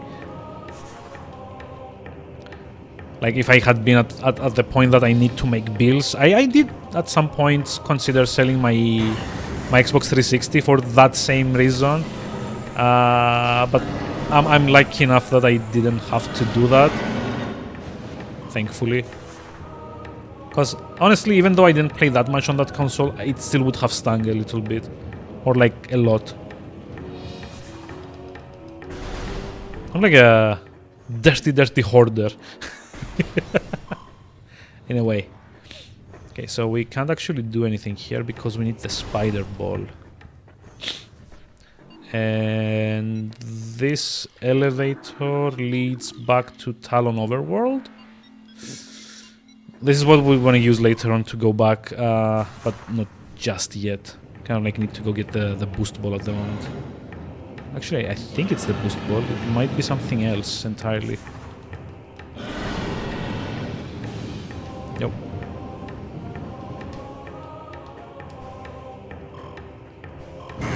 Shit. I will say a lot of mileage. Yeah, I will say that for me at least, I only ever got the Xbox 360 like a few years after the Xbox One had come out, and that was only because I could get it for like 60 euros or something, and that was only because I actually only cared to play like 5 or 6 exclusives, and funnily enough it turned out that it didn't matter because those 5 exclusives that I wanted to play kind of came out on PC the following year after I got the Xbox 360. I did find other exclusives that never made it to PC, but even so, it was kind of like a pain in the butt that had happened.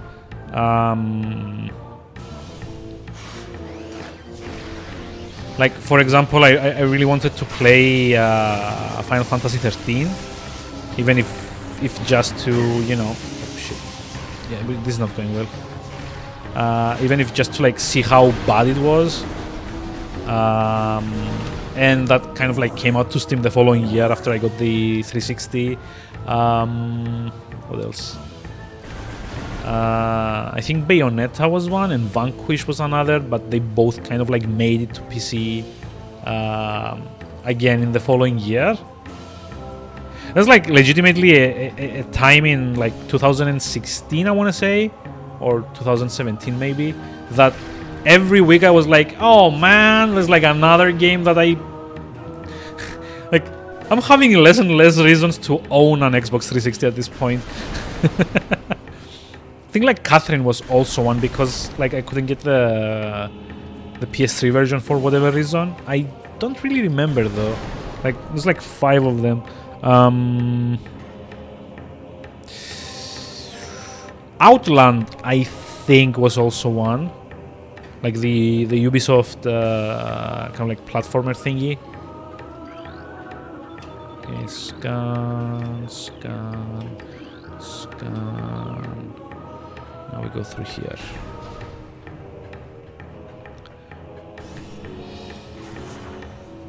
Oh yeah, this is like, oh hey, this is like one of the puzzle rooms. Get up here. So this is the puzzle I was talking about, where you need to be very good with like double jumping. Because if you see the blocks that I'm on, it takes 2 bombs to explode them, which means it's just enough so that if you mistime your if you mistime your bomb jumps, you get screwed.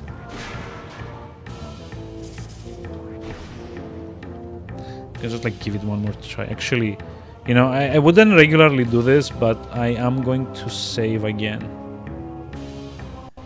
Just because oh.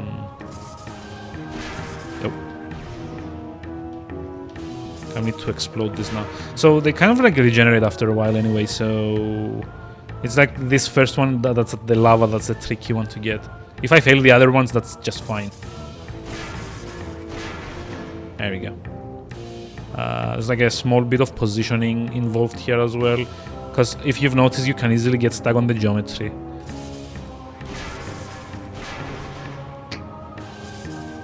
Like so.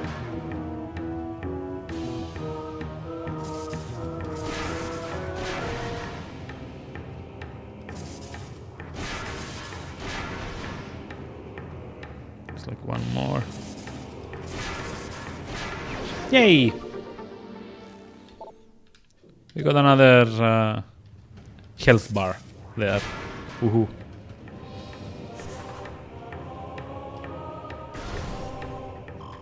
Okay, and this is Fendrana Drifts? Yeah. Okay, so we kind of like got there eventually.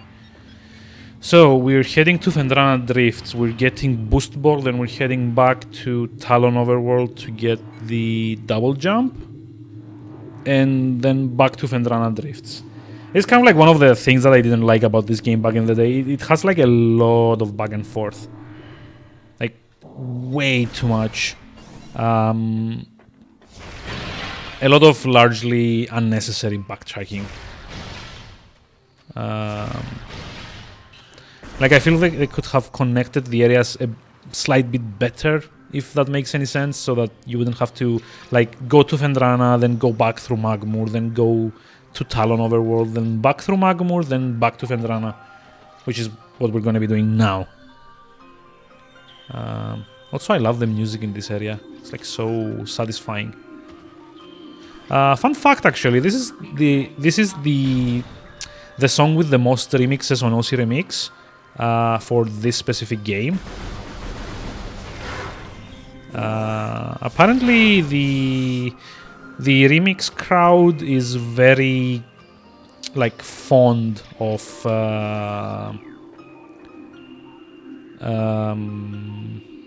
this specific music. And I have like kind of like a, I want to say like a theory, but I have kind of like an idea that it's because hold on, I think we need to go through here, right? Yeah. It's kind of because it's such a very distinctive melody compared to like the other more generic techno sounds that you get in the game.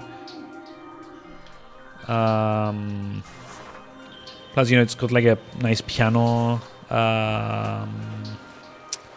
theme going in the background, so it's like a bit easier to build other melodies around it. because like a lot clearer than the other ones and a lot more distinctive, I guess. Hup. Hup.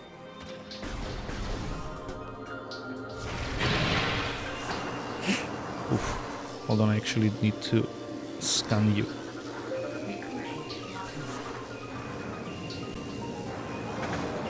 Damn it. I can never time myself well enough to, you know, go past these somehow. Let's like scan these two. Hi. New creatures entry. I don't actually need to fight these though, do I? Come on, don't get stuck.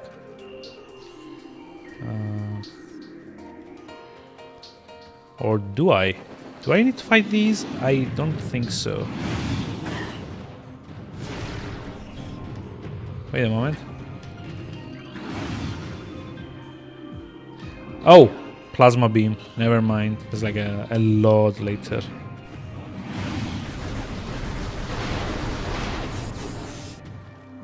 Let's see. Kind of like in the interest of brevity, I'm going to be skipping a few of these, since we kind of like lost our save from last time.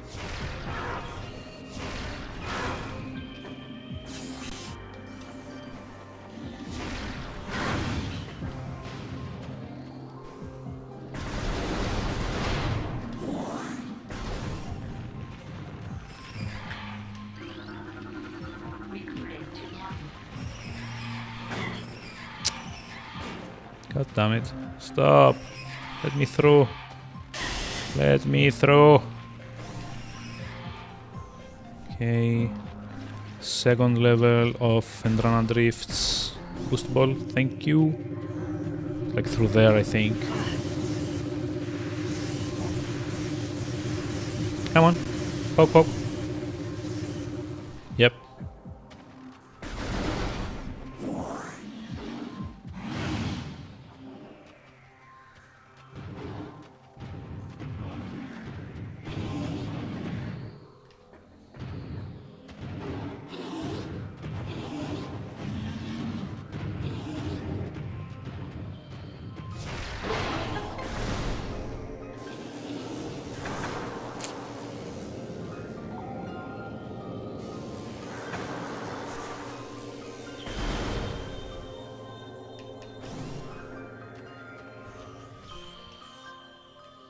Okay, so let's see how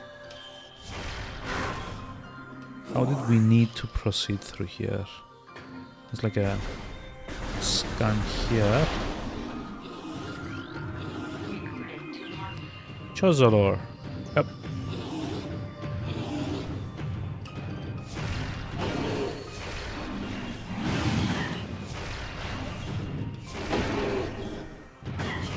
Well, that's like a weird lock and fail.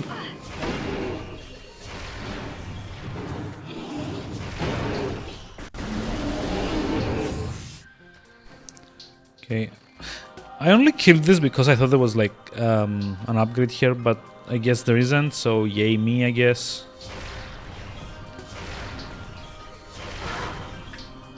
Scan this.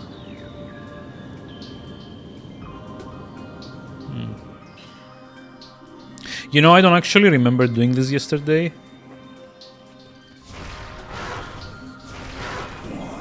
But I should have, because that's where you get the boost ball upgrade. God damn it.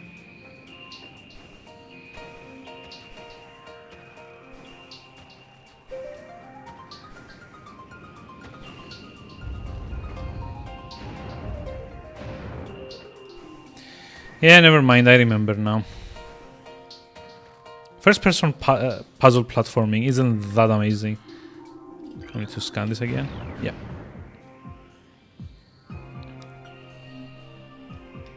Come on.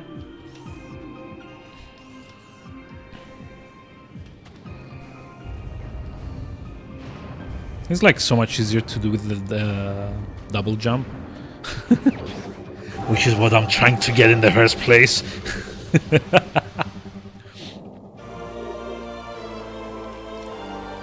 Boost ball get. Yep. And so now the basic, the primary function of the boost ball is to go do Tony Hawk's Pro Skater tricks, aka half pipes.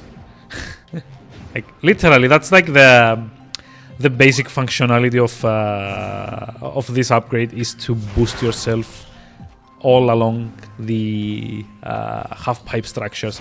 Like the game actually even goes as far to call them half pipes, which I always found kind of funny because one of the other games that I've played a bunch of on my GameCube, aside from Eternal Darkness, was Tony Hawk's Pro Skater 3 back in the day. I was kind of like found it amusing that both this game and that one had like a half pipe thing that you needed to use to get higher, I guess. So I think there's also an upgrade or two around here, but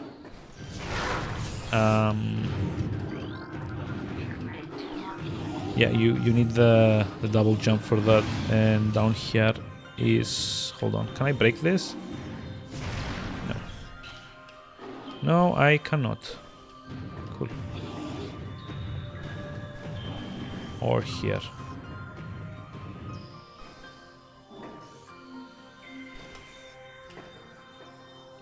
So the only kind of like a bit, I wouldn't call it like a weak spot, but the only kind of like meh thing about this game is that it's so very bad at like keeping track of where all the collectibles that you've seen are.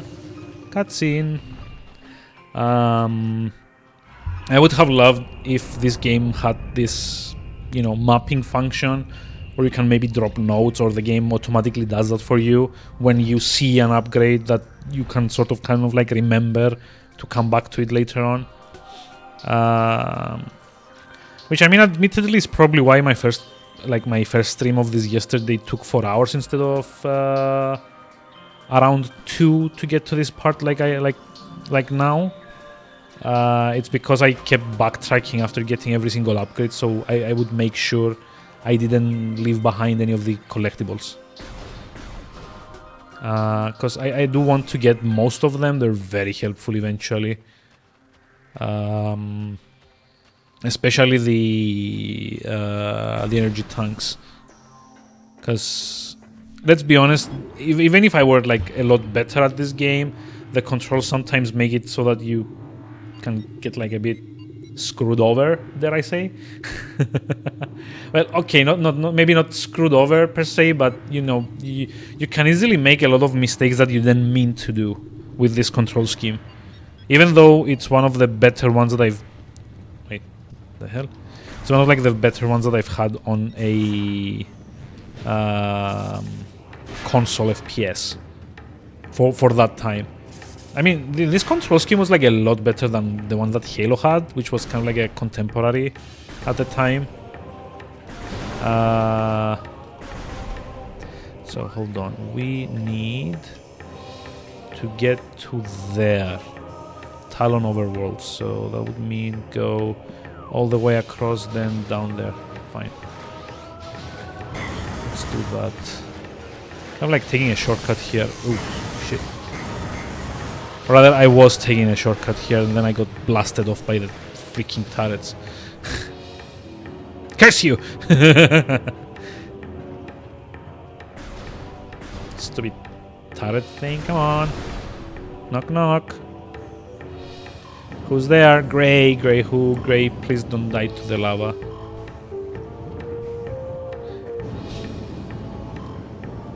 I swear that sounded like a lot better in my head. No! Don't do that. Ah!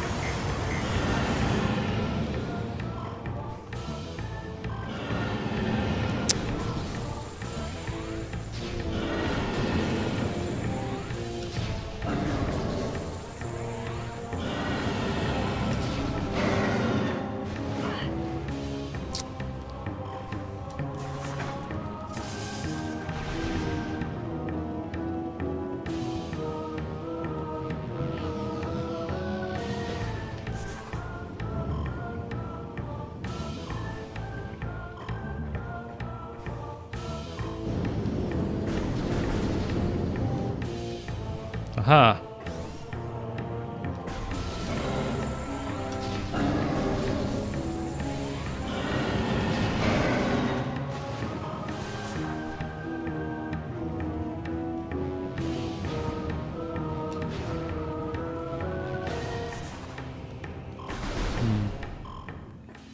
Okay, this is Talon for Overworld. So that half-pipe thing also has a thing in the Chozo ruins for me to do and get another missile upgrade. And I think that's where I stopped the stream last time. So we're like halfway through my 4-hour thing and we're at the same pace. That's nice. I like pace to have played this at least once and remember where you need to go and what you need to do. Although personally I would have much preferred to have picked up where I left off the last time instead. You know, it's kind of like a thing. I probably didn't set up the memory card folder like I was meant to. It was like something that I probably didn't read in the setup FAQ or something like that. I don't know. Bottom point is like I'm very much inclined to believe that I did something wrong and not the emulator.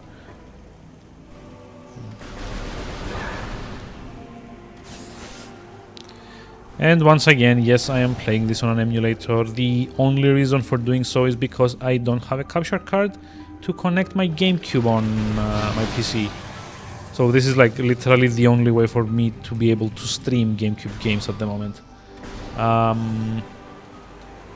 My capture card unfortunately only allows for HDMI out. So older consoles like the GameCube that has only a SCART cable or like a S-Video, I guess. I don't know which one of the two. There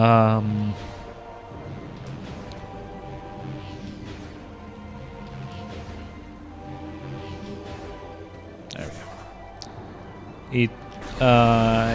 It won't. I don't have the option of connecting that, unfortunately. I would love to be able to stream off the original hardware as well. If only because the experience is slightly more authentic, and also maybe at some point I could maybe consider try to like stream, speedrun a couple of games. Like I would love to learn how to stream Eternal Darkness, for starters. And unfortunately, when you want to speedrun, you're not really allowed to use emulators in most cases. For like obvious reasons. Hey, space jump boots! I can jump. Got like a double jump here, by the way. Woohoo. Ba-ra-pa-pa-pa-pam.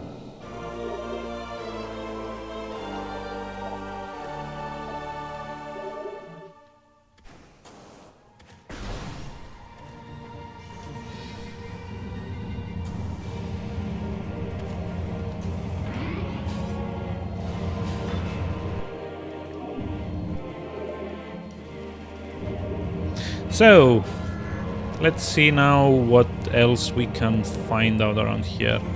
I think with the double jump we can now access a couple more doors around here, like not through here, because this is again a bit later on. The artifact temple isn't one either, but I think...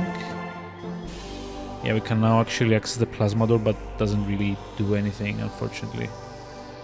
Chozo Ruins West. So yeah, let's go to the Chozo Ruins again. Why not? Talon Canyon. Yep. Let's do that.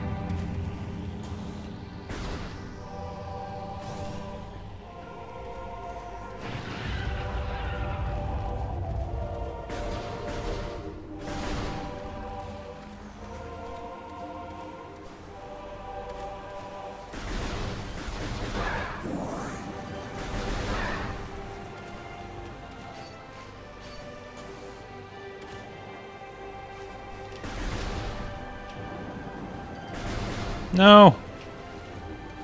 That was stupid of me. It's kind of like the problem with lock-on in first-person shooters. You get a lot better, like, combat, but it's also much easier to just, you know, fling yourself off a place without meaning to. Now, hold on. This is for the Magmur caverns. We don't care about those yet. Door cannot be opened with that weapon. Wait, what? What's the game talking about? What door? Huh? Game? They're like spewing random... Oh, wow. I'm so sleepy. It's actually like spewing out like random error messages or something. You can't open that door, Dave. I'm not Dave. A very belabored 2001 Space Odyssey reference there. I can probably do better, but I won't. But I can.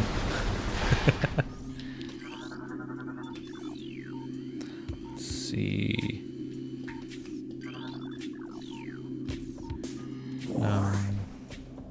Oh, I totally missed this. Wow, I did pick it up the last time I was here. Okay, so yeah, we don't go through there either. Now let's see. Where will the double jump take us? Oh, never mind, it's like the...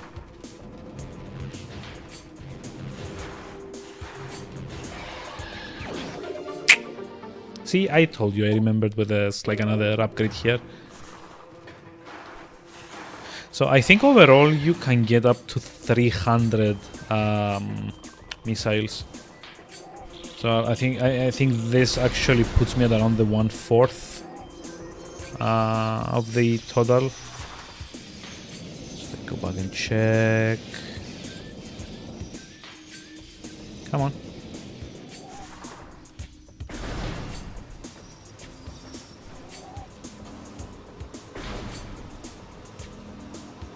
Okay, pop, pop, pop.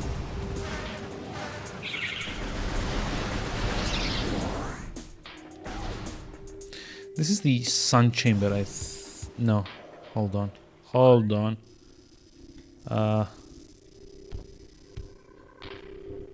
Meditation fountain? Yeah, this is the lava room, so I can't go through there until I get grappled, so that's fine. This is the tree. Kind of trying to remember. There's like a room where you have to do a double jump. I don't remember where that was. Burn Dome, that's like the boss's area. It's like through here? No, I think it's like through here, actually. No, this is like a... Nope. Sun chamber? No, that's the boss's area. Let's see.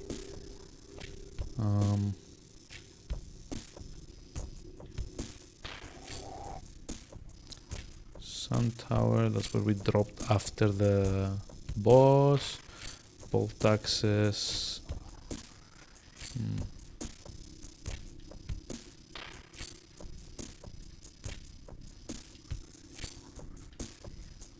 Oh yeah, I think it's like in the ruined shrine. So that would be... Where am I?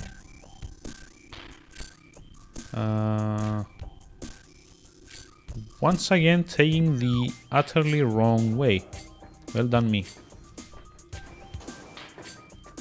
Cool. So for some reason, in this emulated version, the world map kind of lags in this area, and only in this area. I'm not sure why that happens. Probably because I kind of like raised the resolution a bit to get a bit more crisp visuals, which maybe you shouldn't have done considering how old this game is, but you know, why not at the end of the day. Oh, hey there.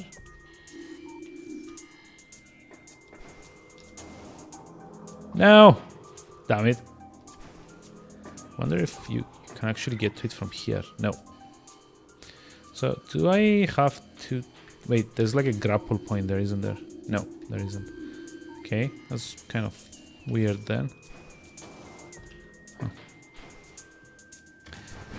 See, I'm not actually sure if the upgrades that I have already allow me to get to that point.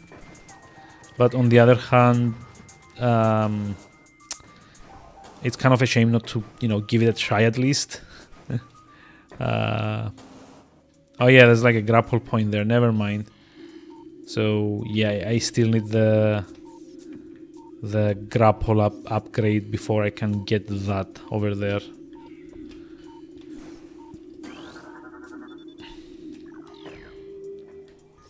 Although you would probably assume that maybe like a well-executed double jump might do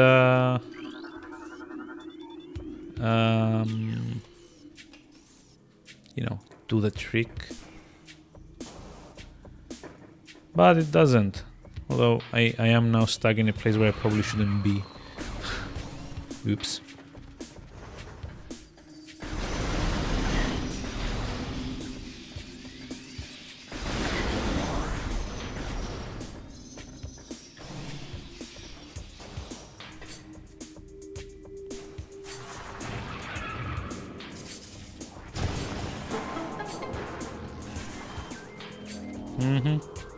Totally forgot to pick this up.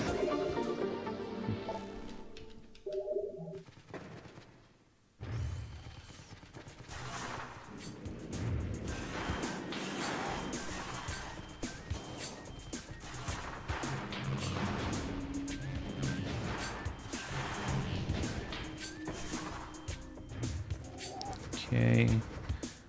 That side leads, I think, to the plasma door, and I still don't have like the plasma. Yeah, you need both the plasma beam and no, hold on, not the plasma beam. It's like the wave beam.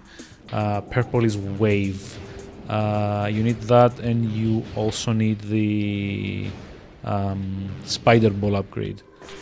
So on this side, there should be an energy tank. I want to say no, another missile. Yeah, that's fine. That's just peachy.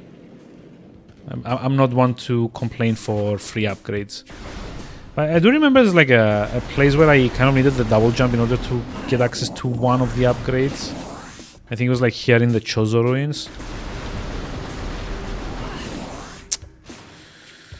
I'm trying to remember. It's like so infuriating when you're trying to remember something and it just won't click for whatever reason.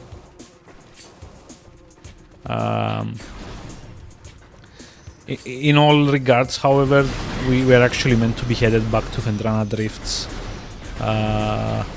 There's like a bit with the you can only navigate with the double jump at the very first like major area hub. Not that it matters much, to be honest. I am going to be collecting everything eventually, so might as well just do it now. Get all of the upgrades as soon as they're possibly available, because that kind of helps you later on when you what's it called, when you're like progressing through the game.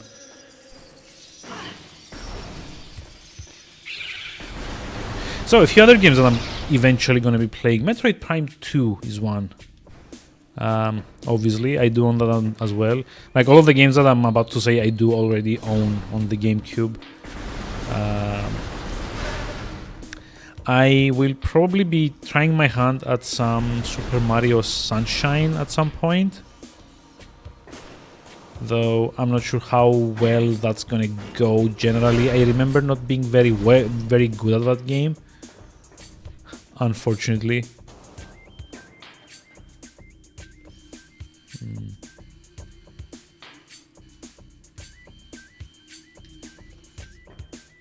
It actually kind of occurred to me that I've never really had a look around here.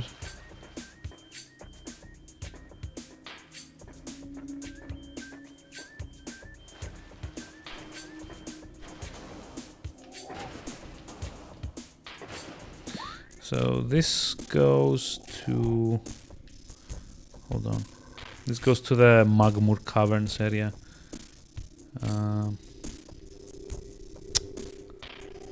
Oh jeez, trying to remember, where do I go? Yeah, It's like the fire area. There's like a place with a like over like high up balcony that I couldn't get to originally. This is like the bit with the Reaper vines, so I don't care about that. Hey, gonna care. Thank you for sticking around, Mammoth. Have a very pleasant evening, and I will see you around soon-ish, I guess. Okay, so like this is probably where I need to go. Energy core? Was it like... No, this is like the bit with the 3 generators, right? So that's not it either. I think it might have been this room, though. No, this is not it, because this is the bit that leads to the watery hole as well. Arboretum is the room with the giant tree. Sun chamber is where we fought Flagra. Well, I'm gonna like eventually get around to doing that as well then. I don't remember exactly where that was at the moment, so how about we go back to Magmur and Fendrana. Like, you don't actually need to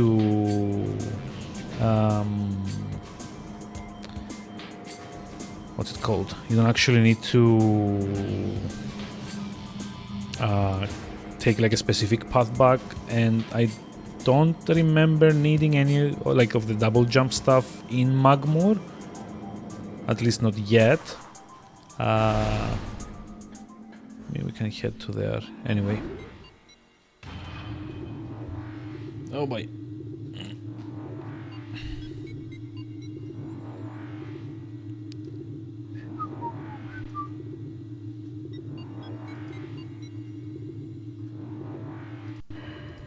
Just give another save, just to be safe.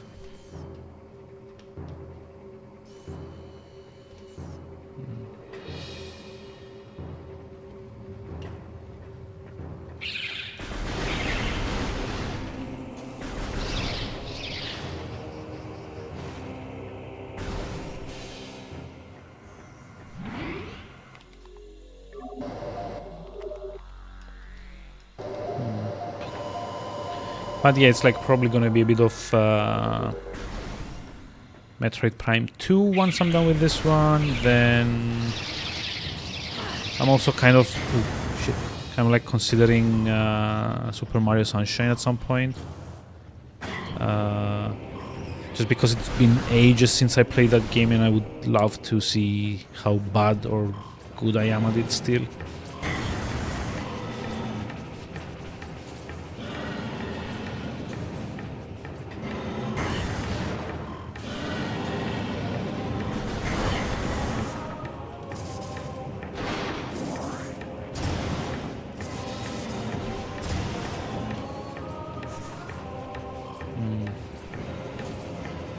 I've also recently found and ordered and bought the GameCube version of, well, a GameCube disc of, what's it called?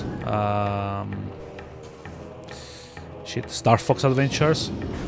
Because I did play that one as well when I was younger, but I never really like owned it. I remember finishing it in like a couple of days after like renting it from like the rental place. So, you know, I would still love to revisit that. I remember it was kind of like a passable, maybe even a bit pleasant, dare I say. Hold on, did I ever use the... Yeah, I did. Storage cavern, we did that. That's like where the missile upgrade lived. To go through here. Yeah, there's like another place up there that I can now get with the double jump, so... Oops. But yeah, I remember it was kind of like a pleasant, sort of interesting Zelda-ish thing. Of course, it didn't really like have any of Zelda's like finer points, but it was a fun little thing in like a universe that Nintendo seems to hate nowadays. Like the Star Fox franchise hasn't really aged well and in like recent years, or at least like Nintendo hasn't been treating it as well as other franchises, unfortunately. Which is kind of a shame. It's one of the more unique games. Wow, why did I say James? It's one of the more like unique games of that generation, especially the SNES version, which was kind of like one of the first like 3D games in a way. Let's see. But you know, I mean, I guess it didn't really do as well as they were hoping it would, which is fair. Again, it's kind of like a shame, though. Hold on, can I actually make it up there? Yep, yes, I can. Lovely.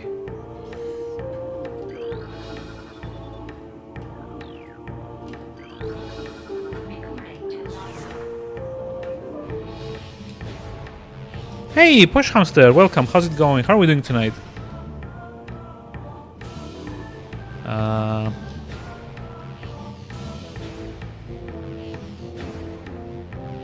Oh yeah, you can totally see that the background us raising this. How are we doing tonight? Like all tucked into bed, I guess. Okay, let's see. So technically, yeah, I can't actually reach it from here, but with double jump, I can more or less kind of like get to that ledge over there. There we go. Cool.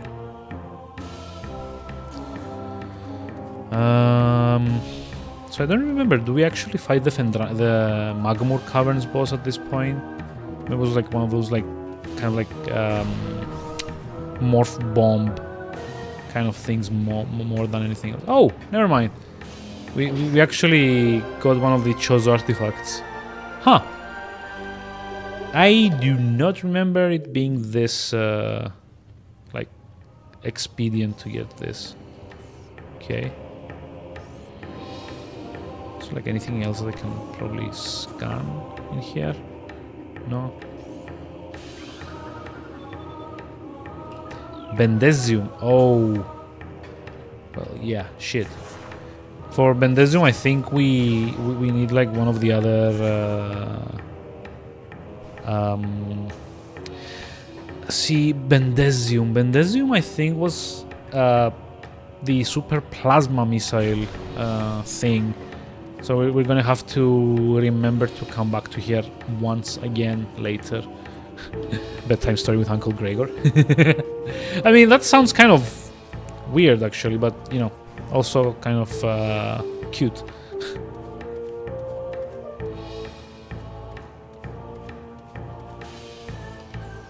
Like I often kind of like wonder what my kids' bedtime stories are gonna be like with the amount of games I've been playing over the years. I don't know.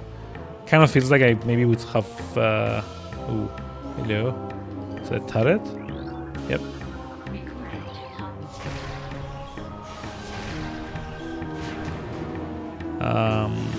Like with the amount of games that I've played over the years, it would probably be like very interesting stories at least.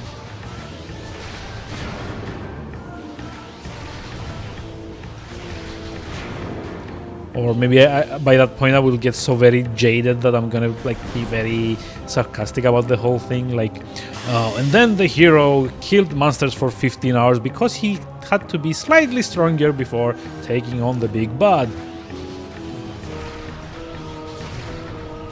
Just kind of like a accurate depiction of JRPGs most of the time. I think I need to make a beeline to Fendrana Drifts now, right? Let's see. Don't actually have any other place that I haven't been to in Magmur except the Spider Ball area. But I don't really need to do that yet.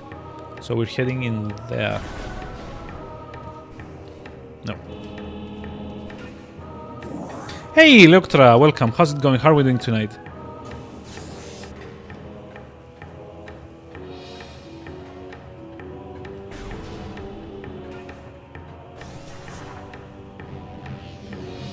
Good. I'm good as well, more or less. A lot better, actually. Maybe a bit more tired than I should have been, but other than that, just peachy.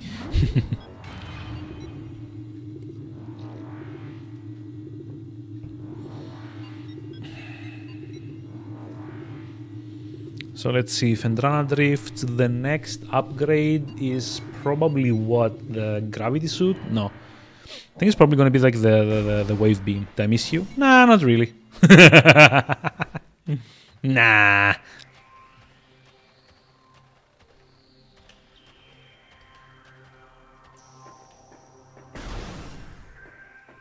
Okay, so now we have the double jump. This means that we can actually access that bit over there. Eventually. Let me see. Let's go through here. Kill these. Go in here. Save the game. Fine. Yeah. I mean, you know, I'm kidding. I actually think that you can scan these. No. Okay, I'm actually going to do a save state as well since I saved here. Because we've had kind of like an issue, unfortunate issue that the entirety of the 4 hours that I streamed this game yesterday were lost because I hadn't really, I guess, set up the memory card stuff well. So it kind of, I kind of like started the stream and then got immediately insanely disappointed by not having any saves. So now I'm actually also saving in save states, so I can, you know, at least have one way of storing my save files. Have I been through here? Yeah, I actually have. It's like the ice ruins area.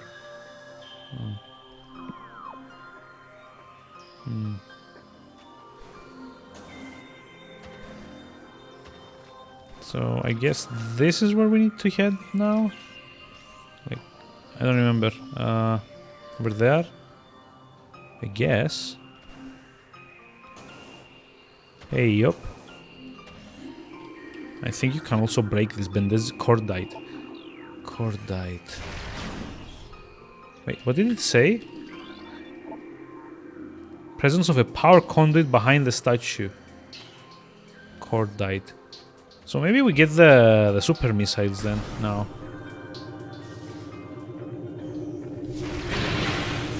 Go.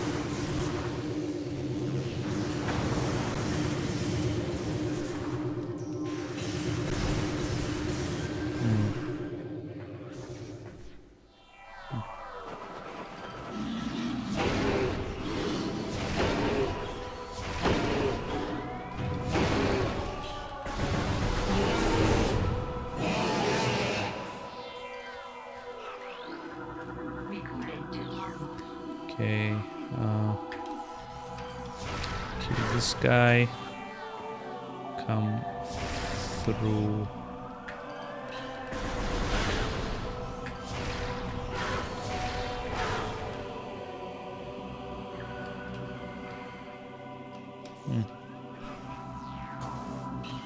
Okay, I get it now. Go through here and through here. Do this.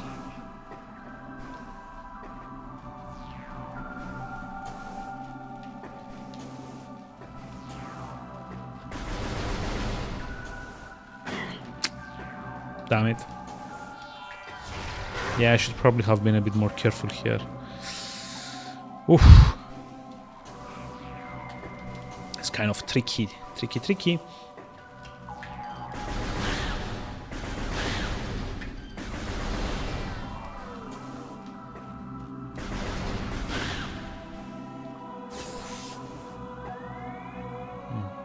Okay. Incoming scan. Predator activity analyzed. Really?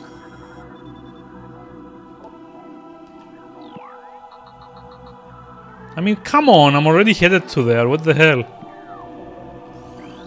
Just give me some credit, game.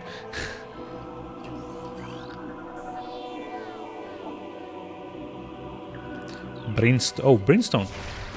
Wait a minute, I can actually break that with my rockets, missiles. Aha.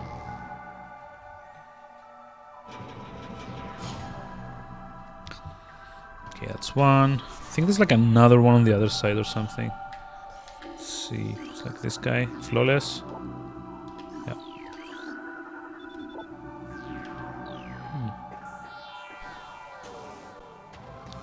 So I do remember that at some point here we kind of like melt the ice and this whole thing kind of like starts running or something, which I believe allows us to go in with the morph ball. Let's see.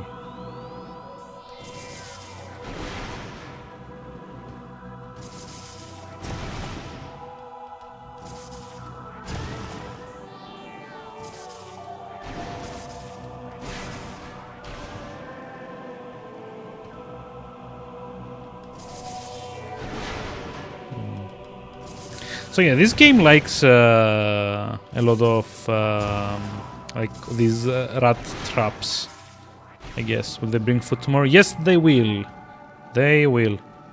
Also, tomorrow is kind of like a casual dress down day at work, so, you know, be aware of that as well. Let's see, it's like super wave beam. Okay.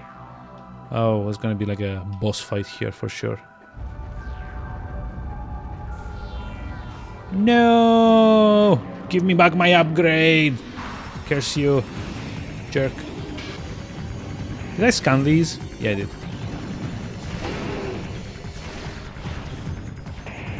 Oh, I know. The mama is gonna come out after I kill these.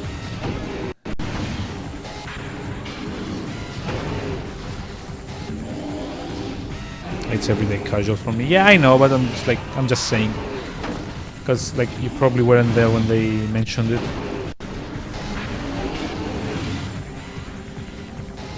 Hi.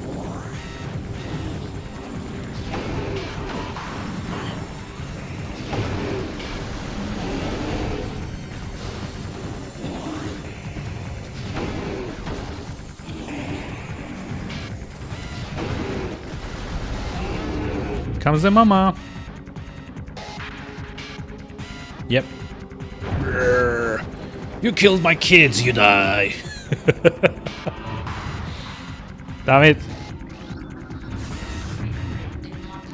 See, I don't remember actually how to fight Shiggoth. Supreme Predator of the Fendrana Drifts. Shiggoths are invulnerable to most beam weapons. The crystals on their backs absorb energy with the can fire at prey. Have poor stamina. They hyperventilate after using the breath attack, making their mouth area vulnerable. Eek.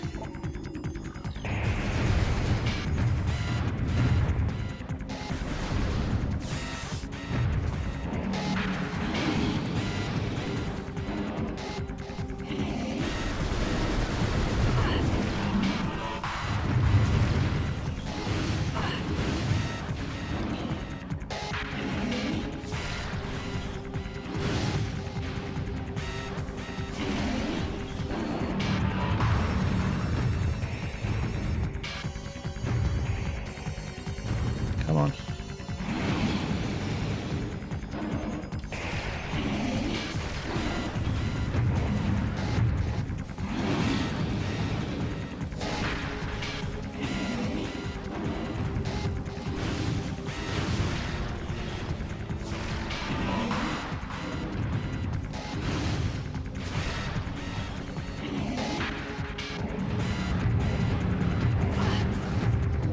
Come on, do the breath.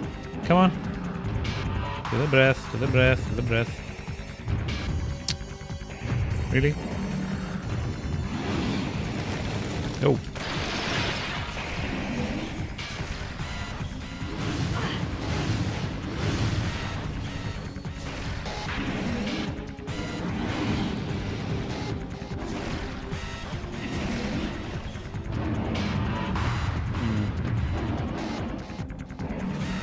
Am I like doing something wrong here? Shouldn't this thing be dying already?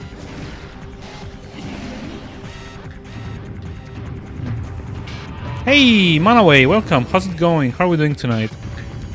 Some retro gaming? Yes, it is. Like one of my favorites of all time.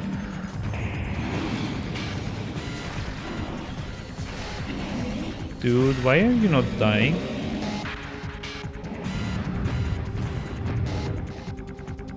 Come on, breathe. To the breath. Come on, freeze me. Freeze me. Freeze me. No? Okay.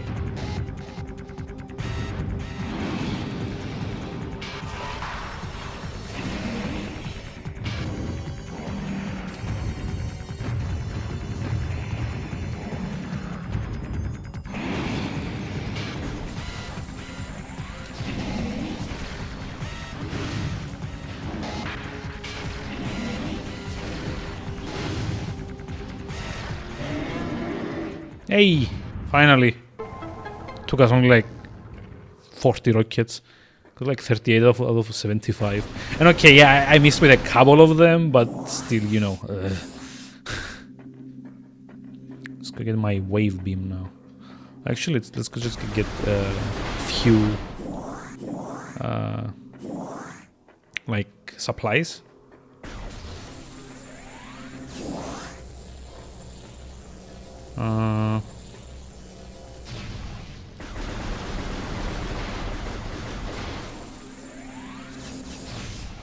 Okay, there we go.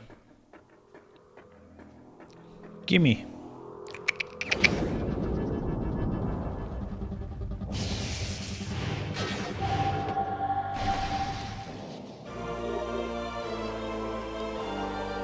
Wave beam acquired. Press C stick right to switch to the wave beam. Use this weapon to access purple beams. Yeah, it's like the regular beam, and this is the wave beam. Ah, haha. I thought there would have been like a collectible in here or something, but there isn't. Sucks.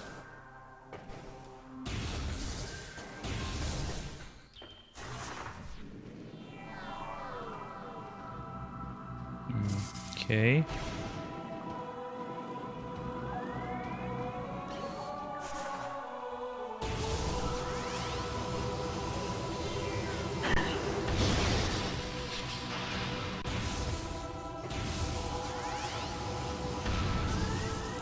So let's see, if memory serves, we need the plasma beam to melt these. But however, with the wave beam, we can now kill these annoying things, thankfully. So yay, I guess.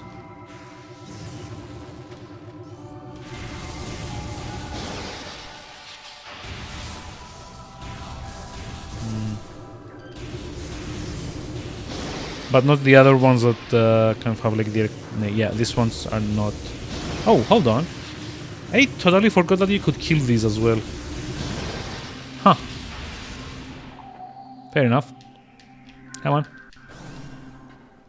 Let's see. Had like a purple door somewhere around here, but where was it? It's like over all the way through here. Fendrana Canyon? No. Fendrana Canyon is where we got the boost ball. Chapel of the Elders is where we got the wave beam just now. This goes back to Magmore. The Ice Ruins area, I think, had... Oh, there we go. Ice Ruins West. Just like need to go to the right, over there. And up there, I think. Let's see.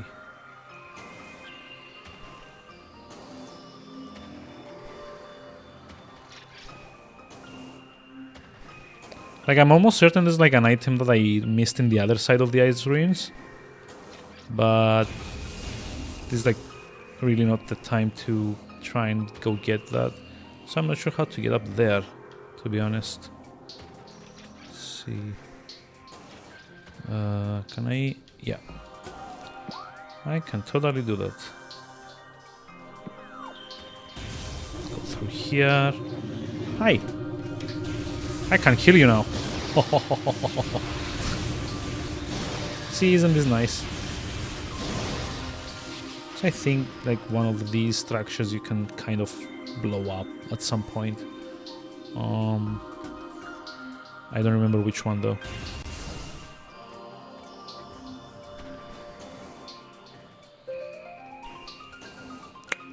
Nope, not yet. So let's see. Through here. No. Hold on. Need to be a bit more methodical about this. It's like mash the jump button and hope for the best. Yeah, this is where we got the boost ball. That's fine. There should be one of the houses here where we can like use double jump to get to a new place from. Oh, there we go. Like so. Aha. And like so.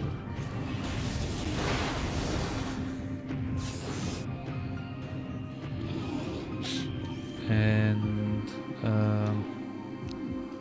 up there? No. Oh, up here. Ouch. Hey, shortcuts. Eat your heart out, Dark Souls. Or something less antagonistic, I guess. Don't want to piss everyone off. Let's see. Hold on. No. Can I? No, that's like way too high. How about down there? No, that's the entrance to the...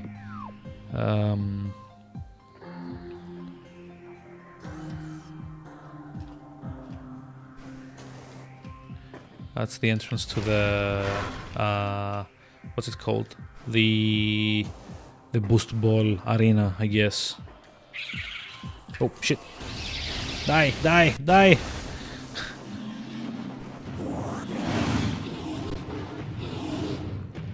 Okay. Oh, I see. Okay, we got it. Yep.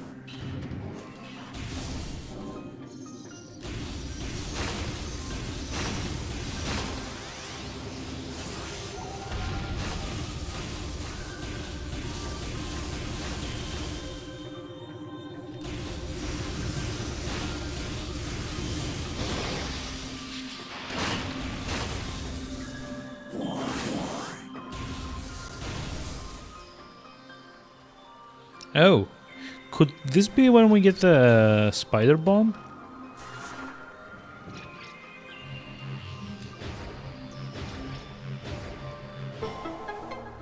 Da da da da. Ba-da-ba-ba-ba.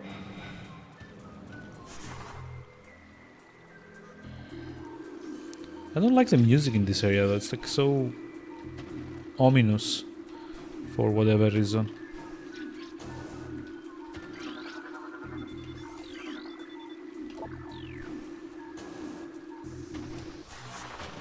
God damn it. Ah, come on.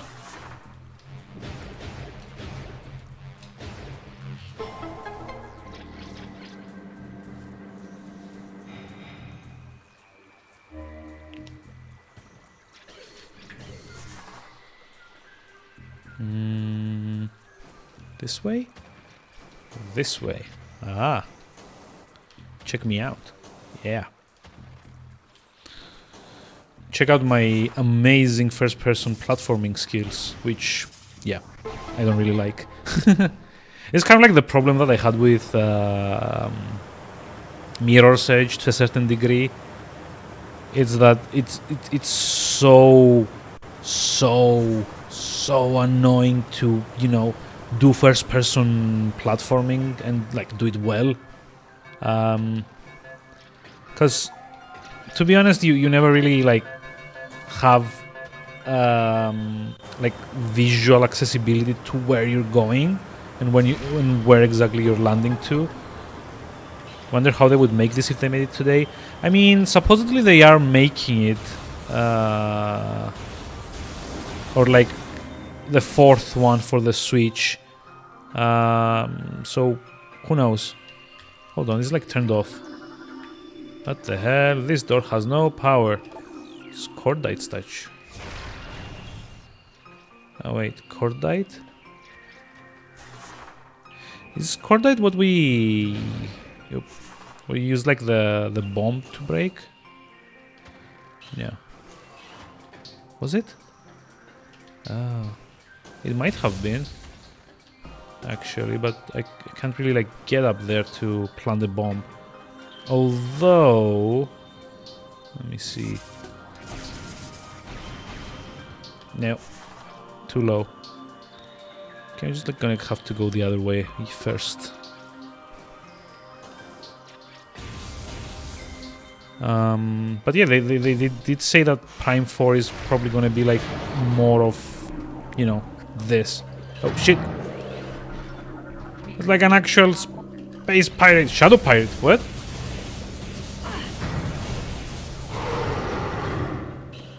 Damn you! Empty stasis tanks. Perimeter defense turret malfunction. Also circuit breakers. Oh yeah, this is the secret lab thing. Yeah, this is gonna be annoying. I remember it had like, yeah, drone something thing. Uh-oh. Defeat enemies to unlock doors. Defeat enemies to unlock doors because, haha. Sucks to be you.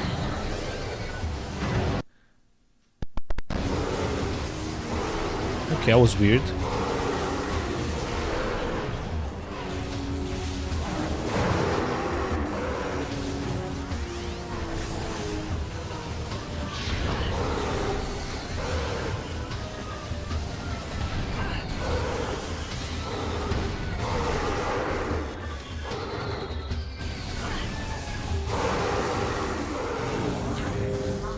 Yay.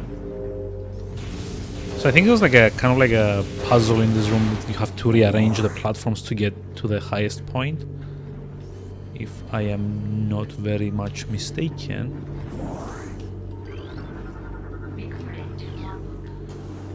Or maybe I am mistaken, I don't know. It's been like ages since I played this game for the last time. Maybe that was in Metroid Prime 2, now that I think about it a bit more.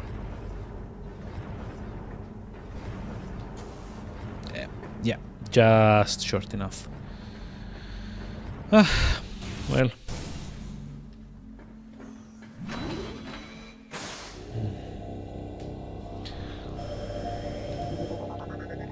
I mean, I don't worry much about like the series, to be honest. The first was in Prime. Oh, for shame. Trying to sneak maths into this stream. Bad mana.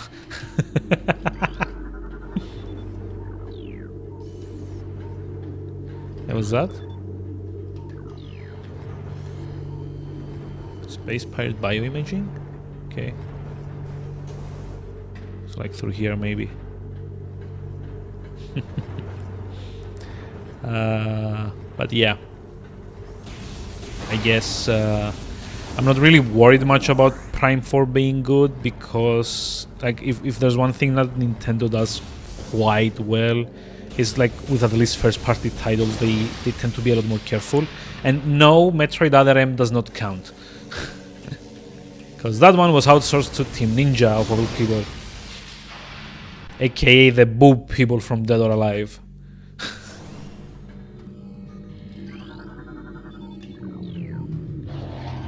Access to research lab Hydra. Oh, shit.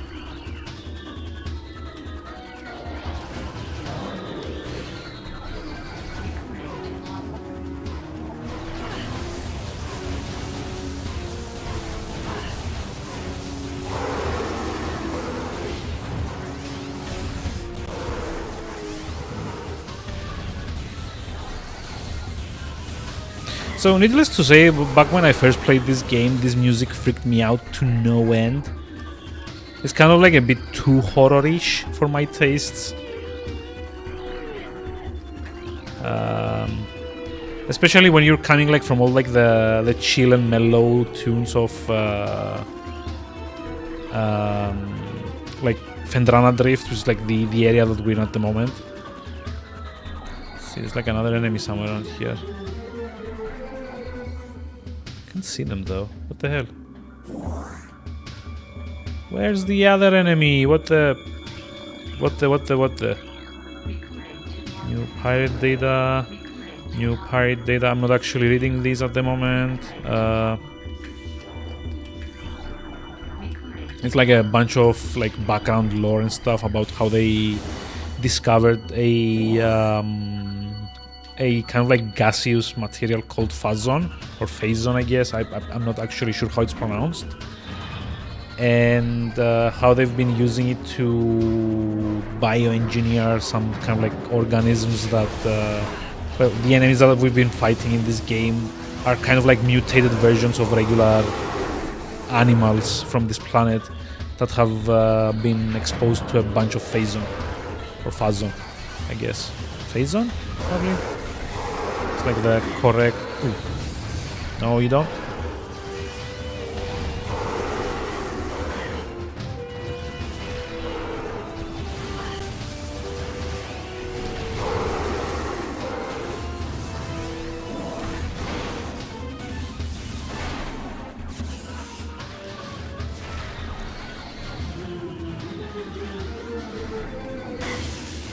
Wait, what? How did it shoot me through the shielding?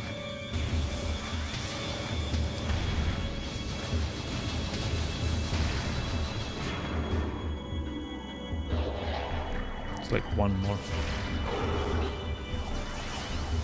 Die! Die, die, die.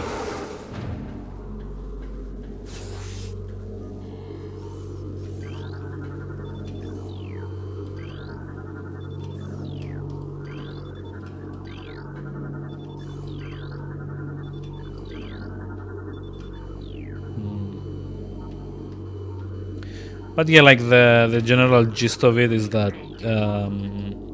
they kind of like decided that this gas is kind of like worth mining.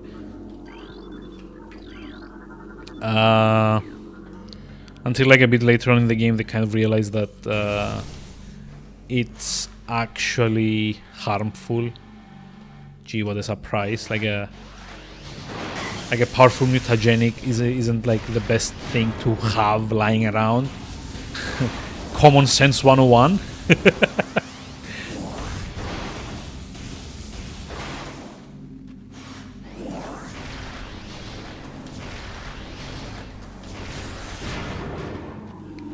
And I think this also, I don't remember, but I think this is also where we discovered that yes, there are still Metroids in a Metroid game, which honestly didn't come as much of a surprise to me, but you know, common sense and all that. I kind of like suffer from that sometimes. Wait, where's...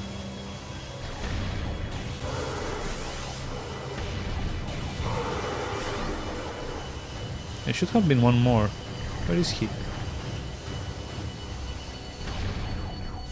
What's the last one? Oh, there we go. It's like under there. Yep.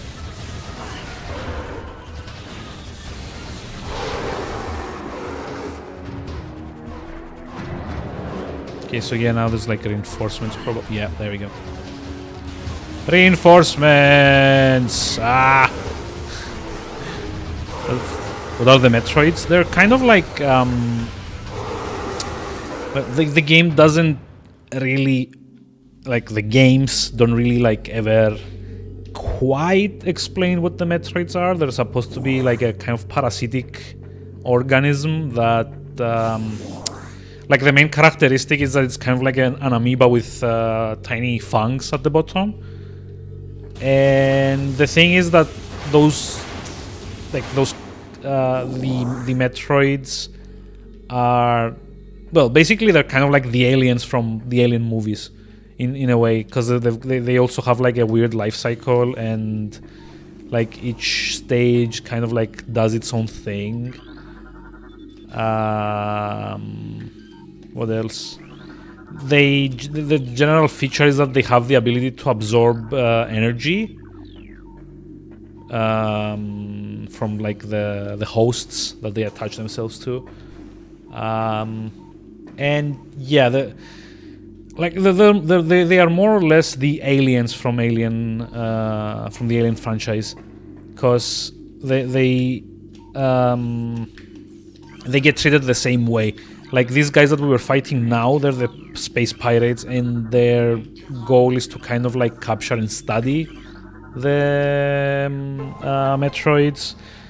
Samus, which is the protagonist of this game, her objective is to destroy all of them, because she's a bounty hunter, but a good bounty hunter, so yay, I guess. Let's see.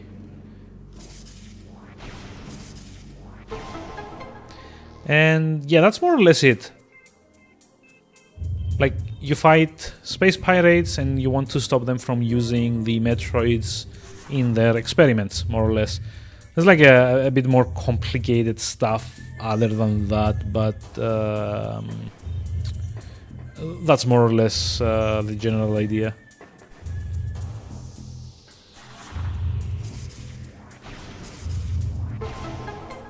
So this game kind of takes place after the Super Metroid one from, Super Nintendo. Samus is supposed to... Wait, no, hold on, it's not right.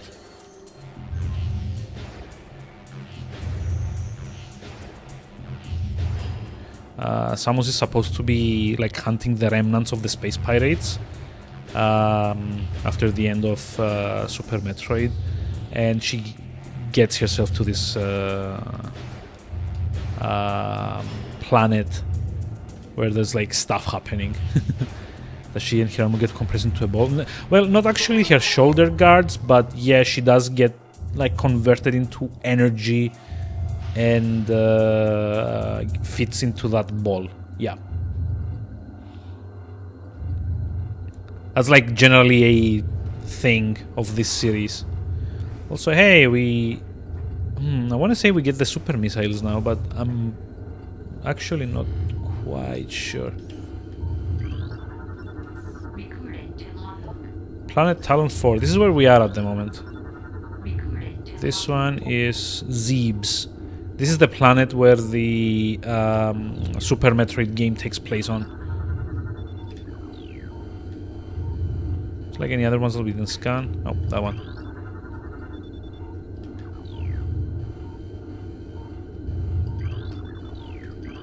And that one. It's kind of weird. You can't actually scan the sun of the system.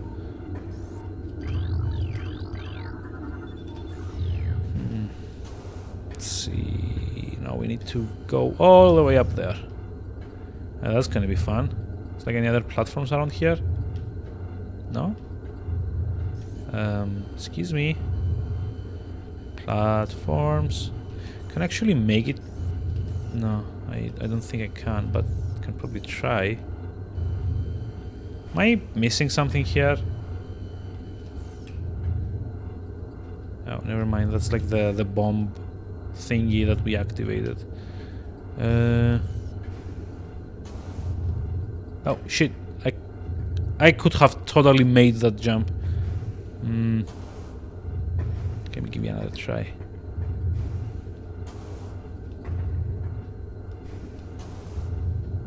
Okay.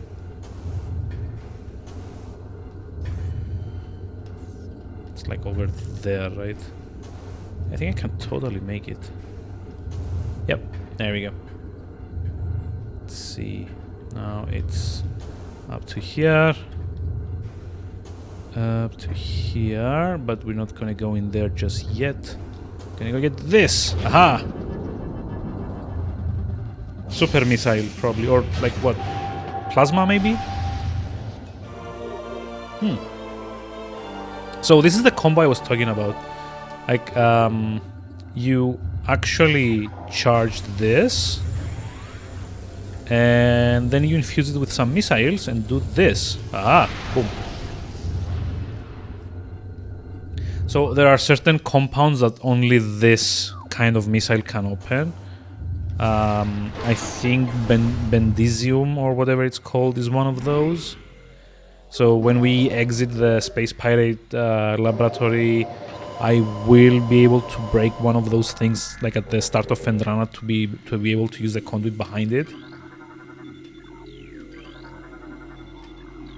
Okay, we scanned those as well.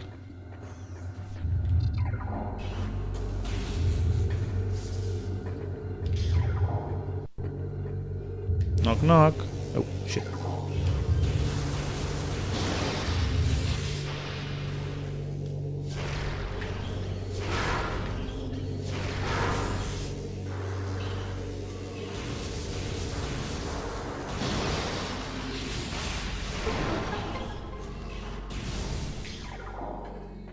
Oh, hold on. Access to control tower. Wait, it's actually like a level transition? Oh, it totally is. Nice. So I guess we're not heading back just yet. Cool. Let's try this.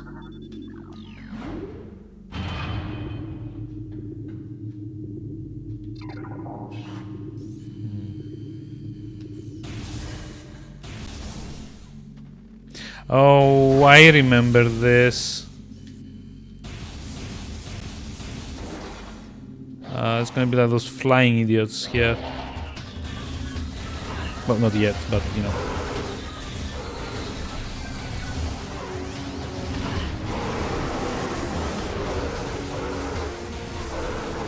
Also, if memory serves... Oh, shit.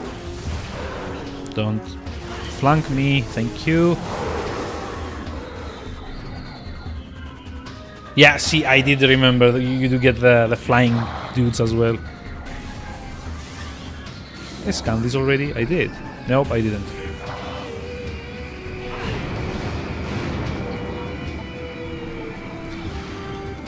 Oh yeah, because instead of scanning them, I just like shot at them where I found them in the Talon overworld.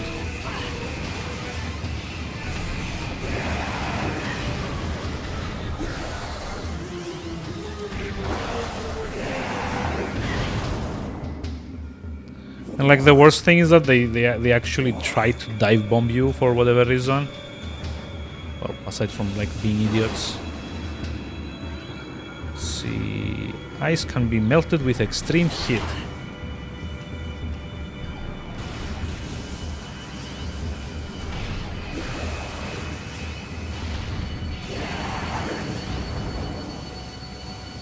What's the other one?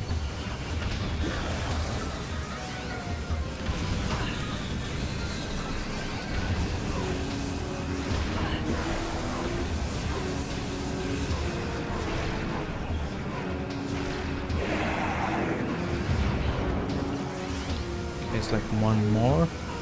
Right up there. Where the hell is he? Oh, hi. Jerk.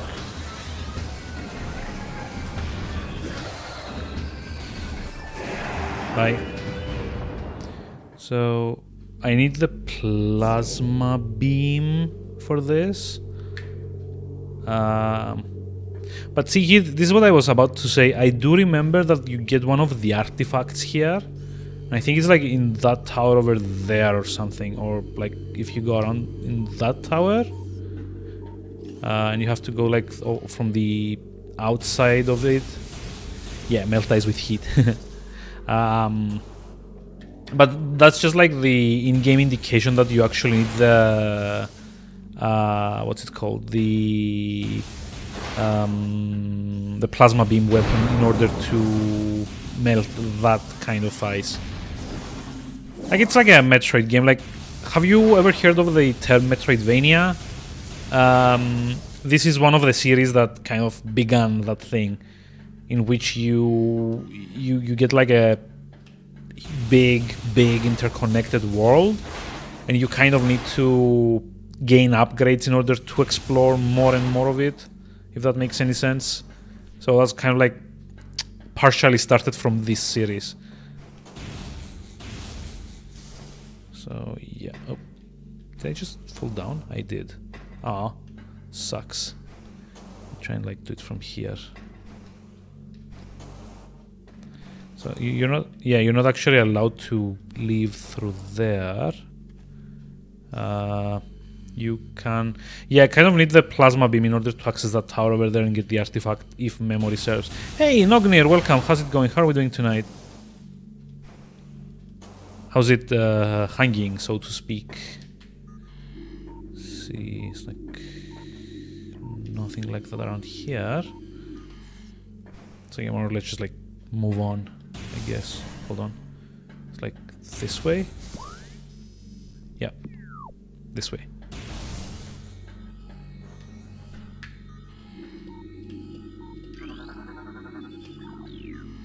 Access to research lab Aether. Like a sausage meant for curing. I've never cured sausages, so I wouldn't know. There.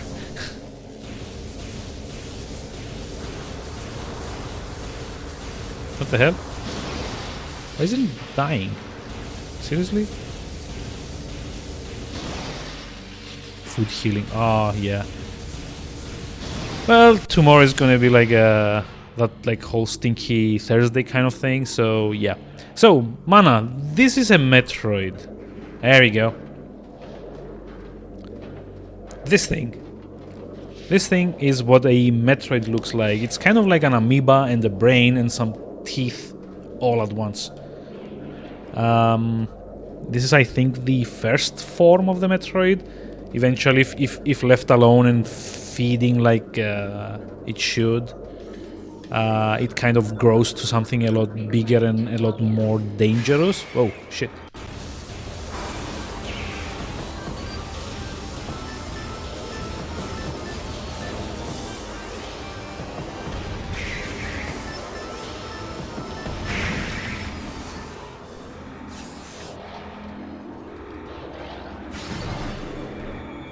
Oh shit. What's going on? Oh, gear. More like Grill Thursday. Yeah, I mean, that's like the generic, like the generally accepted term for that day. That's why I'm using it.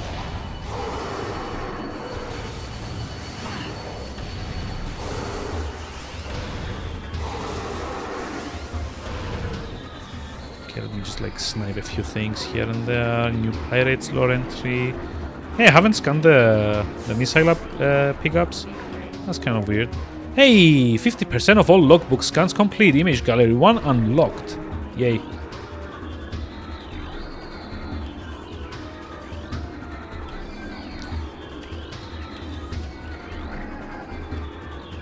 So I remember trying to go for 100% completion back in the day, but very, very late into the game, I unfortunately discovered that a few of the logbook entries are kind of missable if you haven't gotten them like on the first time you encounter some of the enemies. Like aside from the bosses, there's also a few enemies that kind of like are one-off things, or rather maybe not one-off, but if you progress too far in the game, they get replaced with other more dangerous versions of those enemies. So if you haven't really scanned them when you should, you kind of like lost the chance to do so, which sucks. I don't really like when games do that. I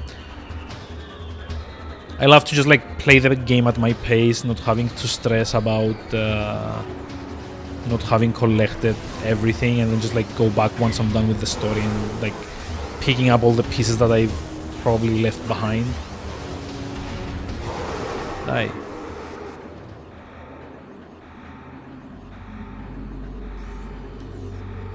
Okay, let's see. One scan. Two scans.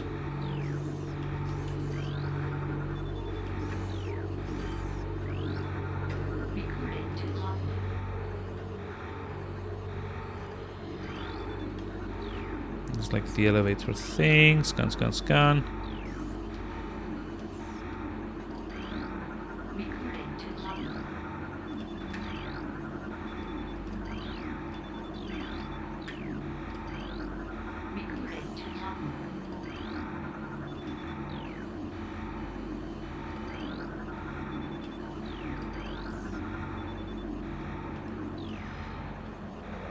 Okay, so that's gonna break out, right?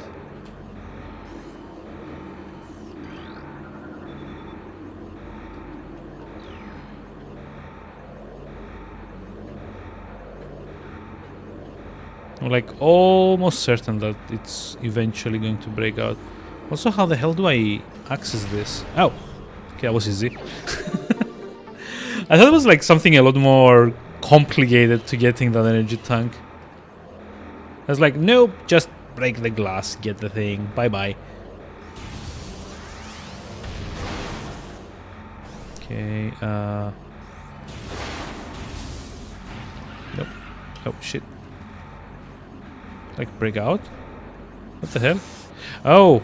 It's like another Metroid down here, maybe. Nope. It's an ice beetle, I think. Frost beetle, maybe? Recorded to logbook. Let's see what's it called.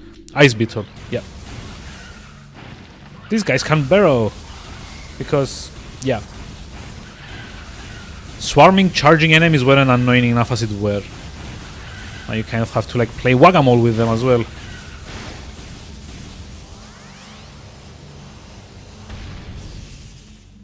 And I rather suspect that's going to be a boss fight or something in here. Or maybe just like another huge puzzle room. Load. Thank you. No? Fine. Let's like try it again. Aha. Yep.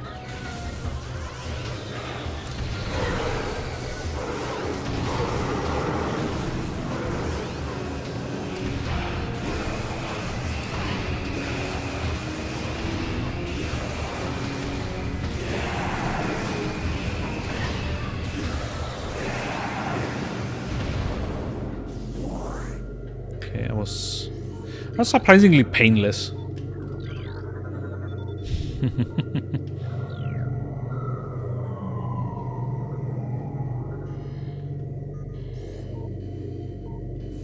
Yeah, okay, thanks for the definition of that.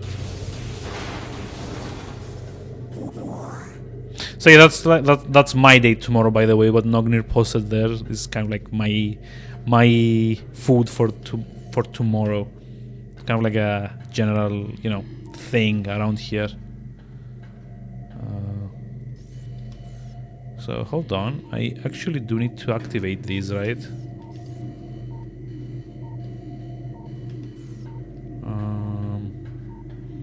There's like a bunch of Metroids that are probably gonna be breaking out of this. Damn it.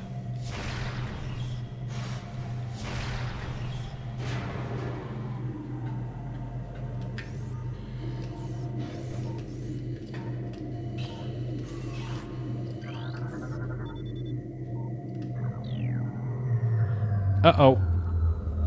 Did we just kill the power? Well, actually, I think this is where we get the X-ray visor, I want to say.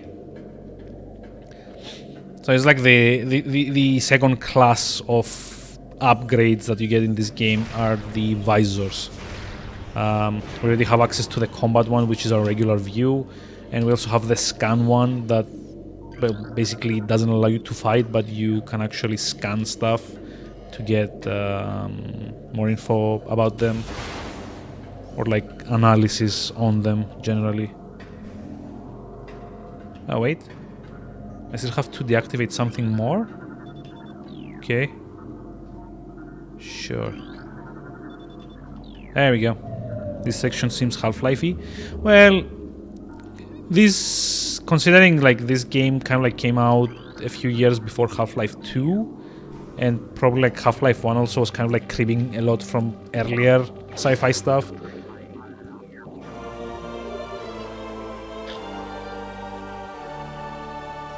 Like, I think this is more of a callback to Super Metroid and like the beginning part in the research facility that you kind of like have to fight. What's his name? Not Crate, the other one.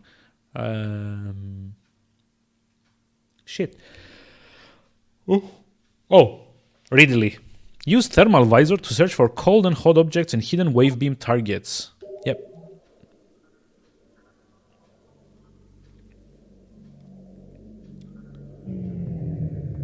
No, someone killed the power. There we go. Thermal visor. It's kind of like a very predatory thing. It's kind of like meant to like give you a... What? Why is it running away? Jerk! What the hell?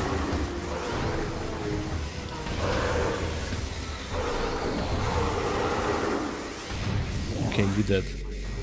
So, it's kind of like a very predator-y thing. So why is this like it's unpowered? Yeah. So yeah, I did play and finish Half-Life 1 like a couple of times. Once when it came out it was like the German version though, which kind of like had censored all of the what's it called? All of the like human enemies. They kind of like replaced the what you call them, the Marines that came to silence the whole Black Mesa thing. Oh shit. Those were kind of like replaced by robots in the German version. But I did also more recently like try and like play through it again like a couple of years ago, just to see how well it held up. And I have to say it does hold up surprisingly well, if I'm being honest. Like probably not perfectly well, because you know it's still like a Quake 2 modified engine. And all the scripting is kind of very primitive by today's standards, so that's also gonna, yeah, see.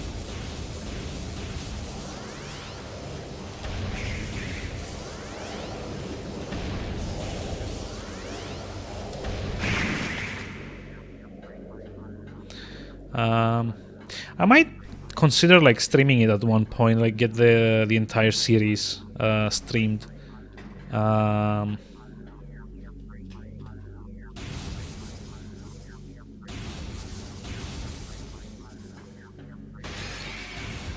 Like maybe do Half-Life 1, Blue Shift, Opposing Force, and then maybe Half-Life 2 and the episodes.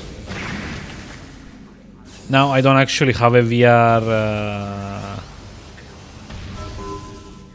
thingy. Wait, did that also activate the door down there, maybe? Let's see. Ah, it did not. That sucks. Oh, this is like for the ice beam. My bad. That's like a lot later in the game. But just like get like Half-Life, then Opposing Force, then Blue Shift maybe. Although Blue Shift isn't particularly good. It's interesting in that you get to play the like one of the Barneys, the security guards from the Black Mesa complex. But Opposing Force is a lot more interesting in that it actually introduced a few new gameplay gimmicks, I guess. Plus the whole thing that you know you're actually playing the people that are hunting for Freeman.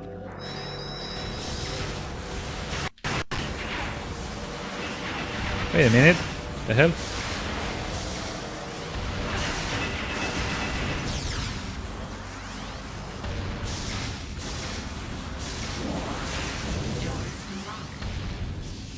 Oh, come on.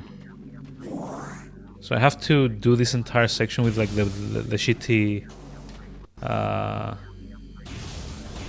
what's it called? Like thermal vision thing.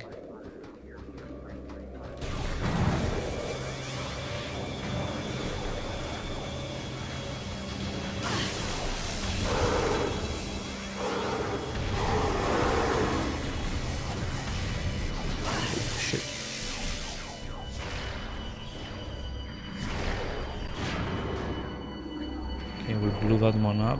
These guys are gonna break out, right? At some point soon-ish. Last thing you remember is like the Chloe thing at the start. But was it at the start though? I remember it was like a bit later on.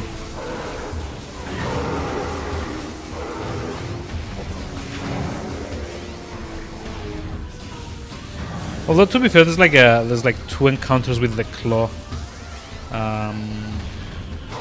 the tentacle alien thing. Wait a minute. There's like an upgrade over there. Oh, it totally is. Wow. How did I miss this?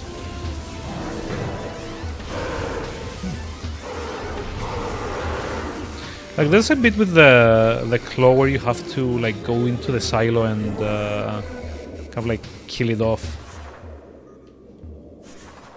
Shit. I think I actually have to walk. No? Ah! This is gonna be annoying.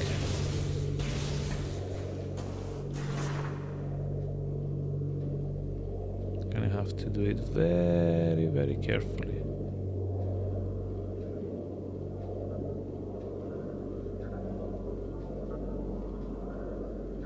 Have I mentioned how bad the controls are with the GameCube controller? Because if I haven't, then let me say that once more. These controls are very bad with the controller, with the GameCube controller.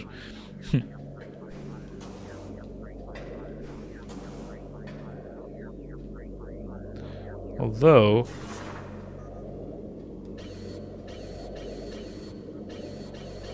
yeah.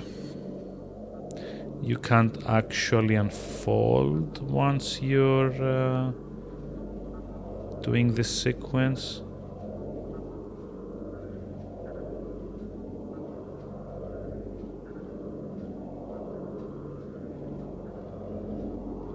There we go. Whew. That was close.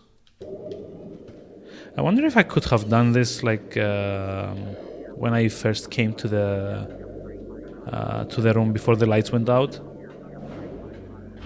It would have been a lot easier to, you know, just navigate. Because I do remember that at some point you do get to come back here to get, I think, one of the artifacts. And the power has somehow come back on.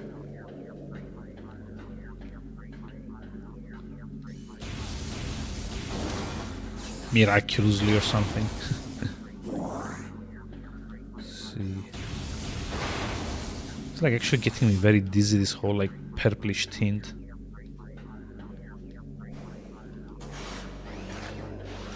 Oh, shit.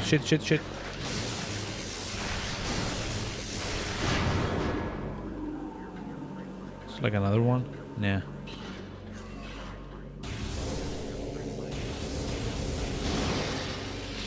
Can we please get out of here already? I'm getting very dizzy. Like all the neon, like 80s neon purpley stuff.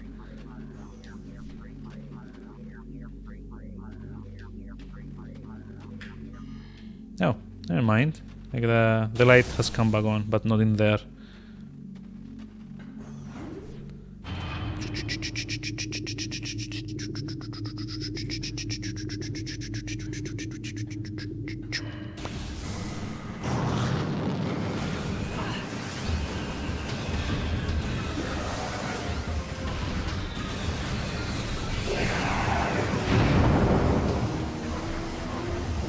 There's the other one. There you are.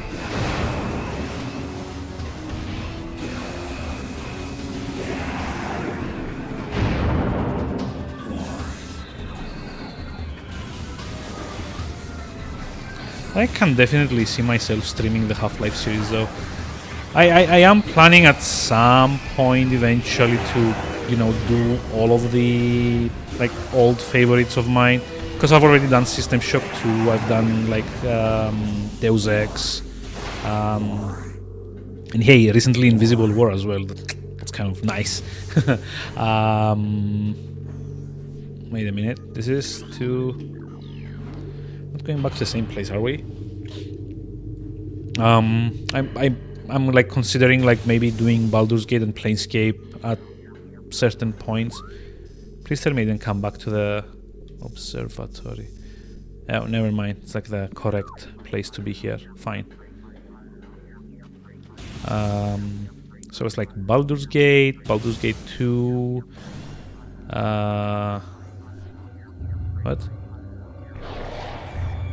What?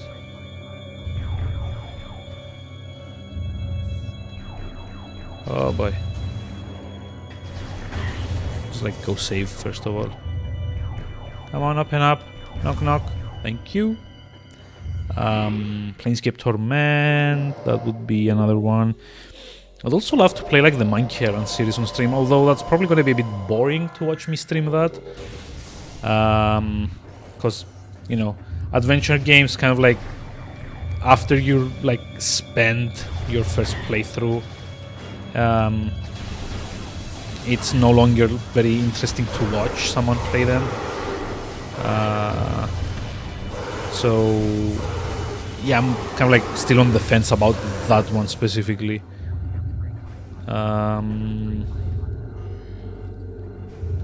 Damn it, I hate this. I hate this so much. Like, not being able to see what you're doing is probably one of the worst things that you can get from a game. Like the forced stealth sections. Those are also kind of eh.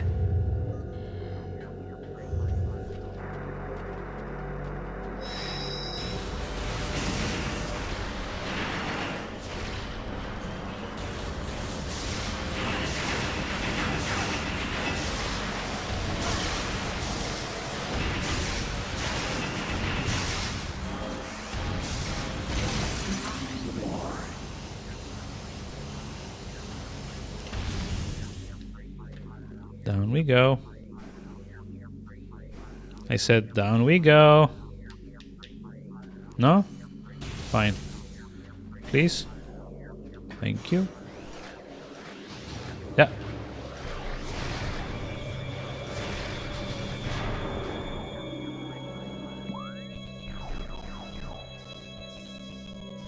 Let's see, I can drop down there and then we go back to, I guess, the ruined courtyard. Ah, sneaky, sneaky. Look at them, it's like all waiting to ambush me, the jerks.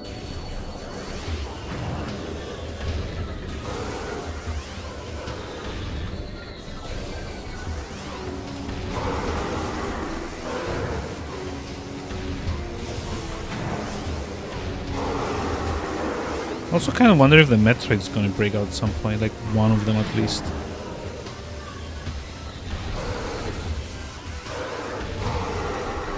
Wait, why is this floor... Oh, because it's kind of like an energy field thing.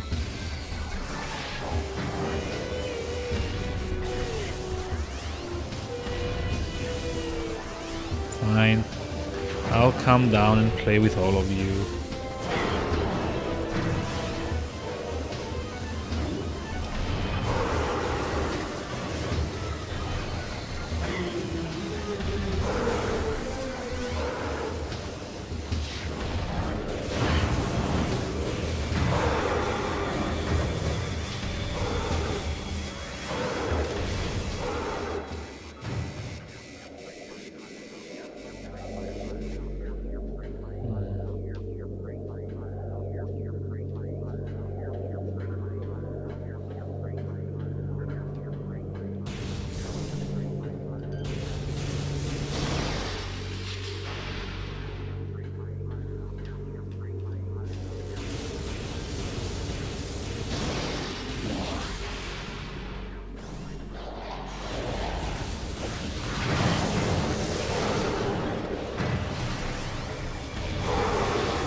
Oh, there's like a turret as well. What the hell? Come on.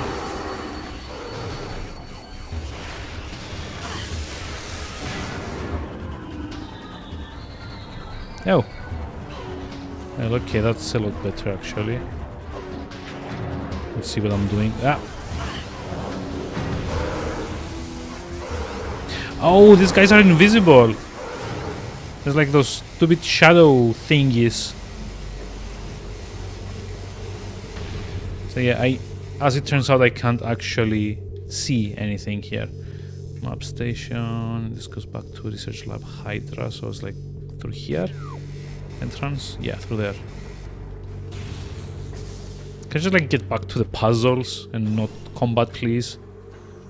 I don't like the combat in this game, like when it's like that pronounced.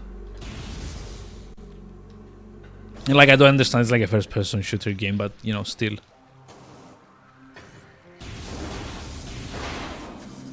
So, Cordite. I think that I can actually... Did I break it? Yep.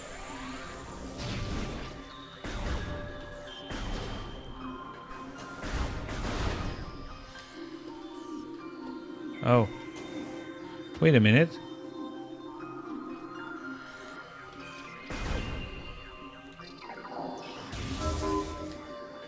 There we go.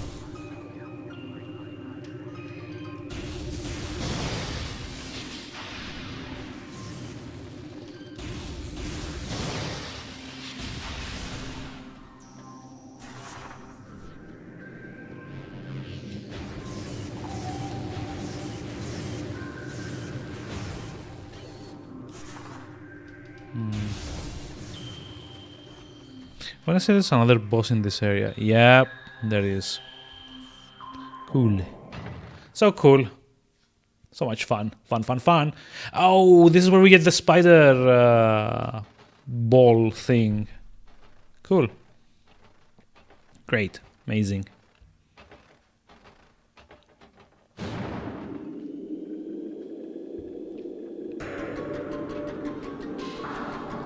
Uh-oh. This can't be good.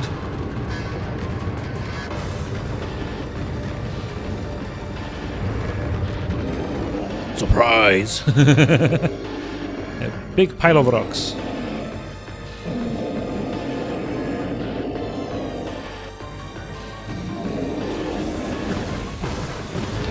Thardus. Oh yeah, I should probably just like scan him first of all.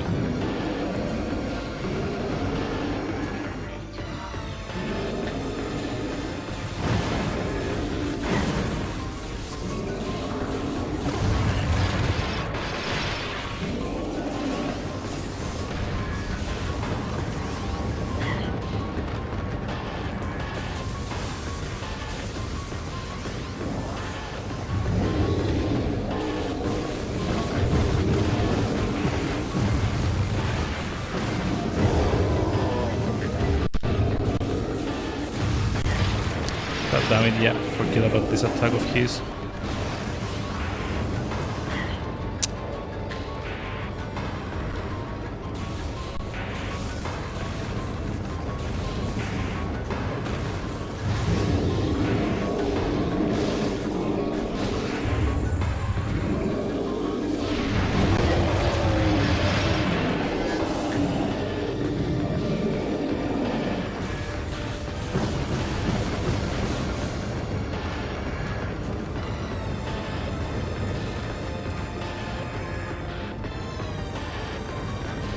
Yeah, I would feel a lot more comfortable if I had like more life here.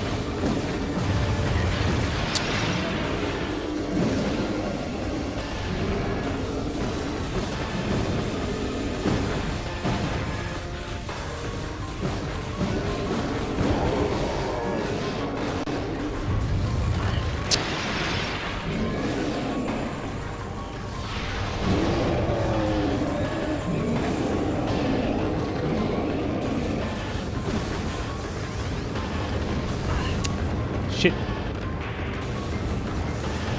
Like getting hit by this is so annoying.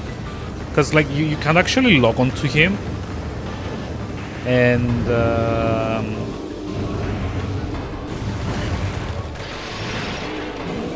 if you can't log onto him, you can't really like circle strafe around him either. So there goes your like avoidance.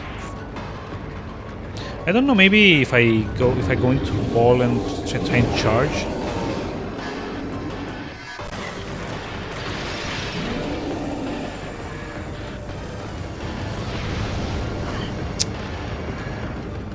Really?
Come on.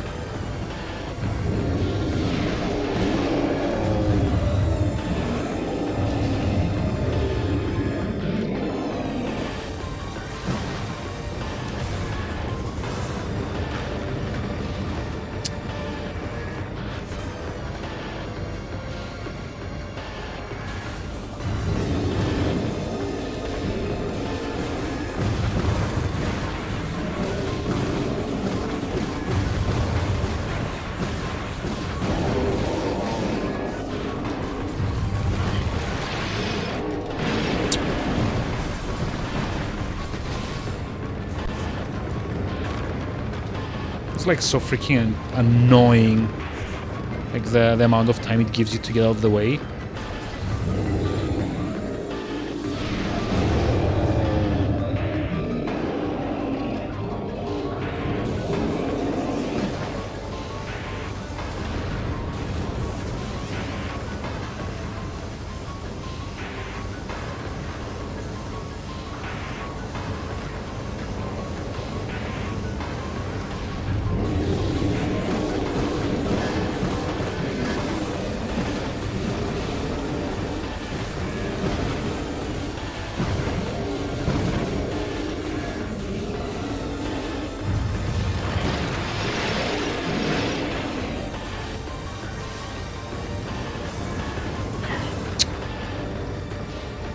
Really? No, come on.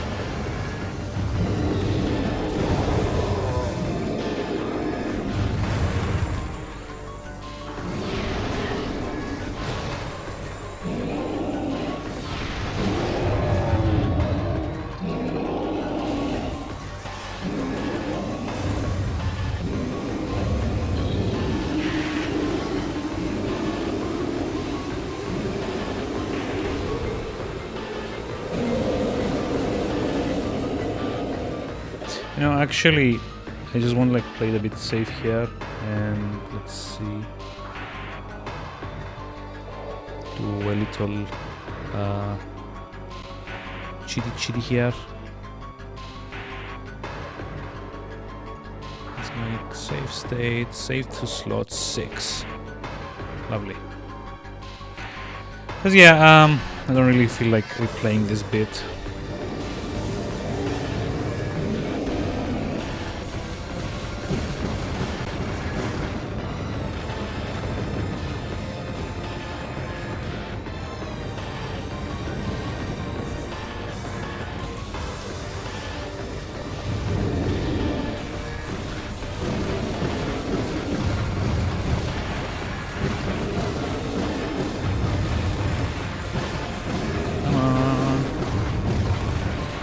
Oh, we just like break open already?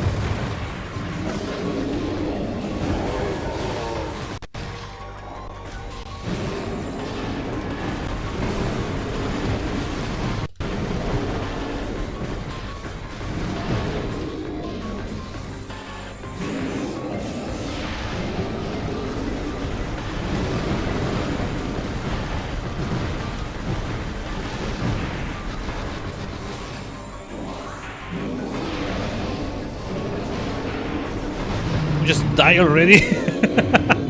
Guess the save state thing wasn't really needed, but screw you! I have my spider ball thing now. Whew. So I think it's like probably time for me to call it for tonight. It's like nearly 1 AM.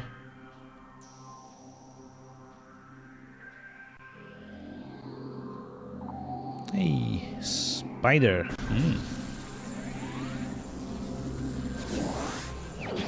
For the loose pile of rocks. Well, yeah, it's like kind of more than that, but yeah. In essence, it's kind of like a loose pile of rocks. Spider ball acquired. Press and hold R while in morph ball mode to attach to spider ball tracks. So yeah, for those of you that had tuned in a bit earlier, you will remember these like yellow, orange-yellow tracks.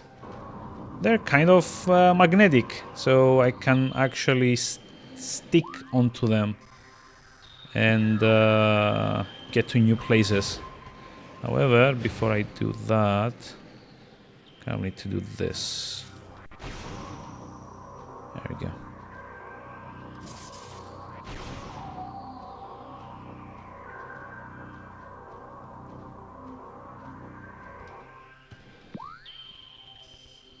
Okay, and I think there's also one more bit over there. Like that bit over here. But you need the grapple beam to get to there, so not doing that yet. Let's see.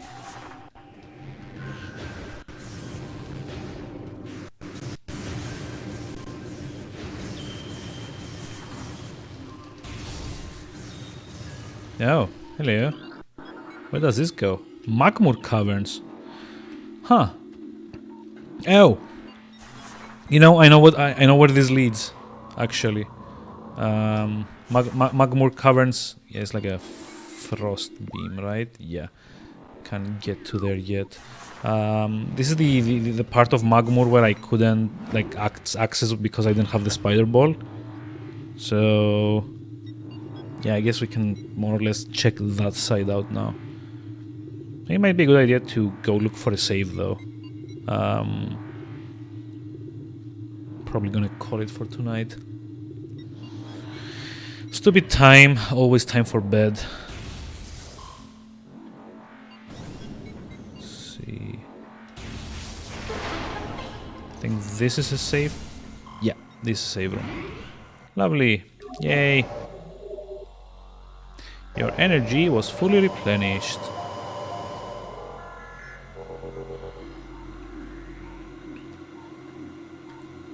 Okay, so let's see, that's it for tonight. Allow me to also make a save state because I don't want to worry about having to lose my saves. Nice. Nice. Let's see. So, let me just like drop a raid onwards. See who's online. I will probably be online with more Metroid Prime tomorrow. But if not, if work is particularly difficult tomorrow, I might just like take the day off. If not, I will see you on Friday. In the meantime, let's go raid Raiken, who's playing the Ace Attorney series on PC. So yeah, let's do that. I will see you around soonish. Have a very pleasant day, night, regional equivalent, and have fun. Closing this tab. Hey, Millimage! Oh, you were around as well. That sucks. That sucks that you didn't talk any sooner. But yeah, hi and bye. I'll see you in Raiken's chat. Good night.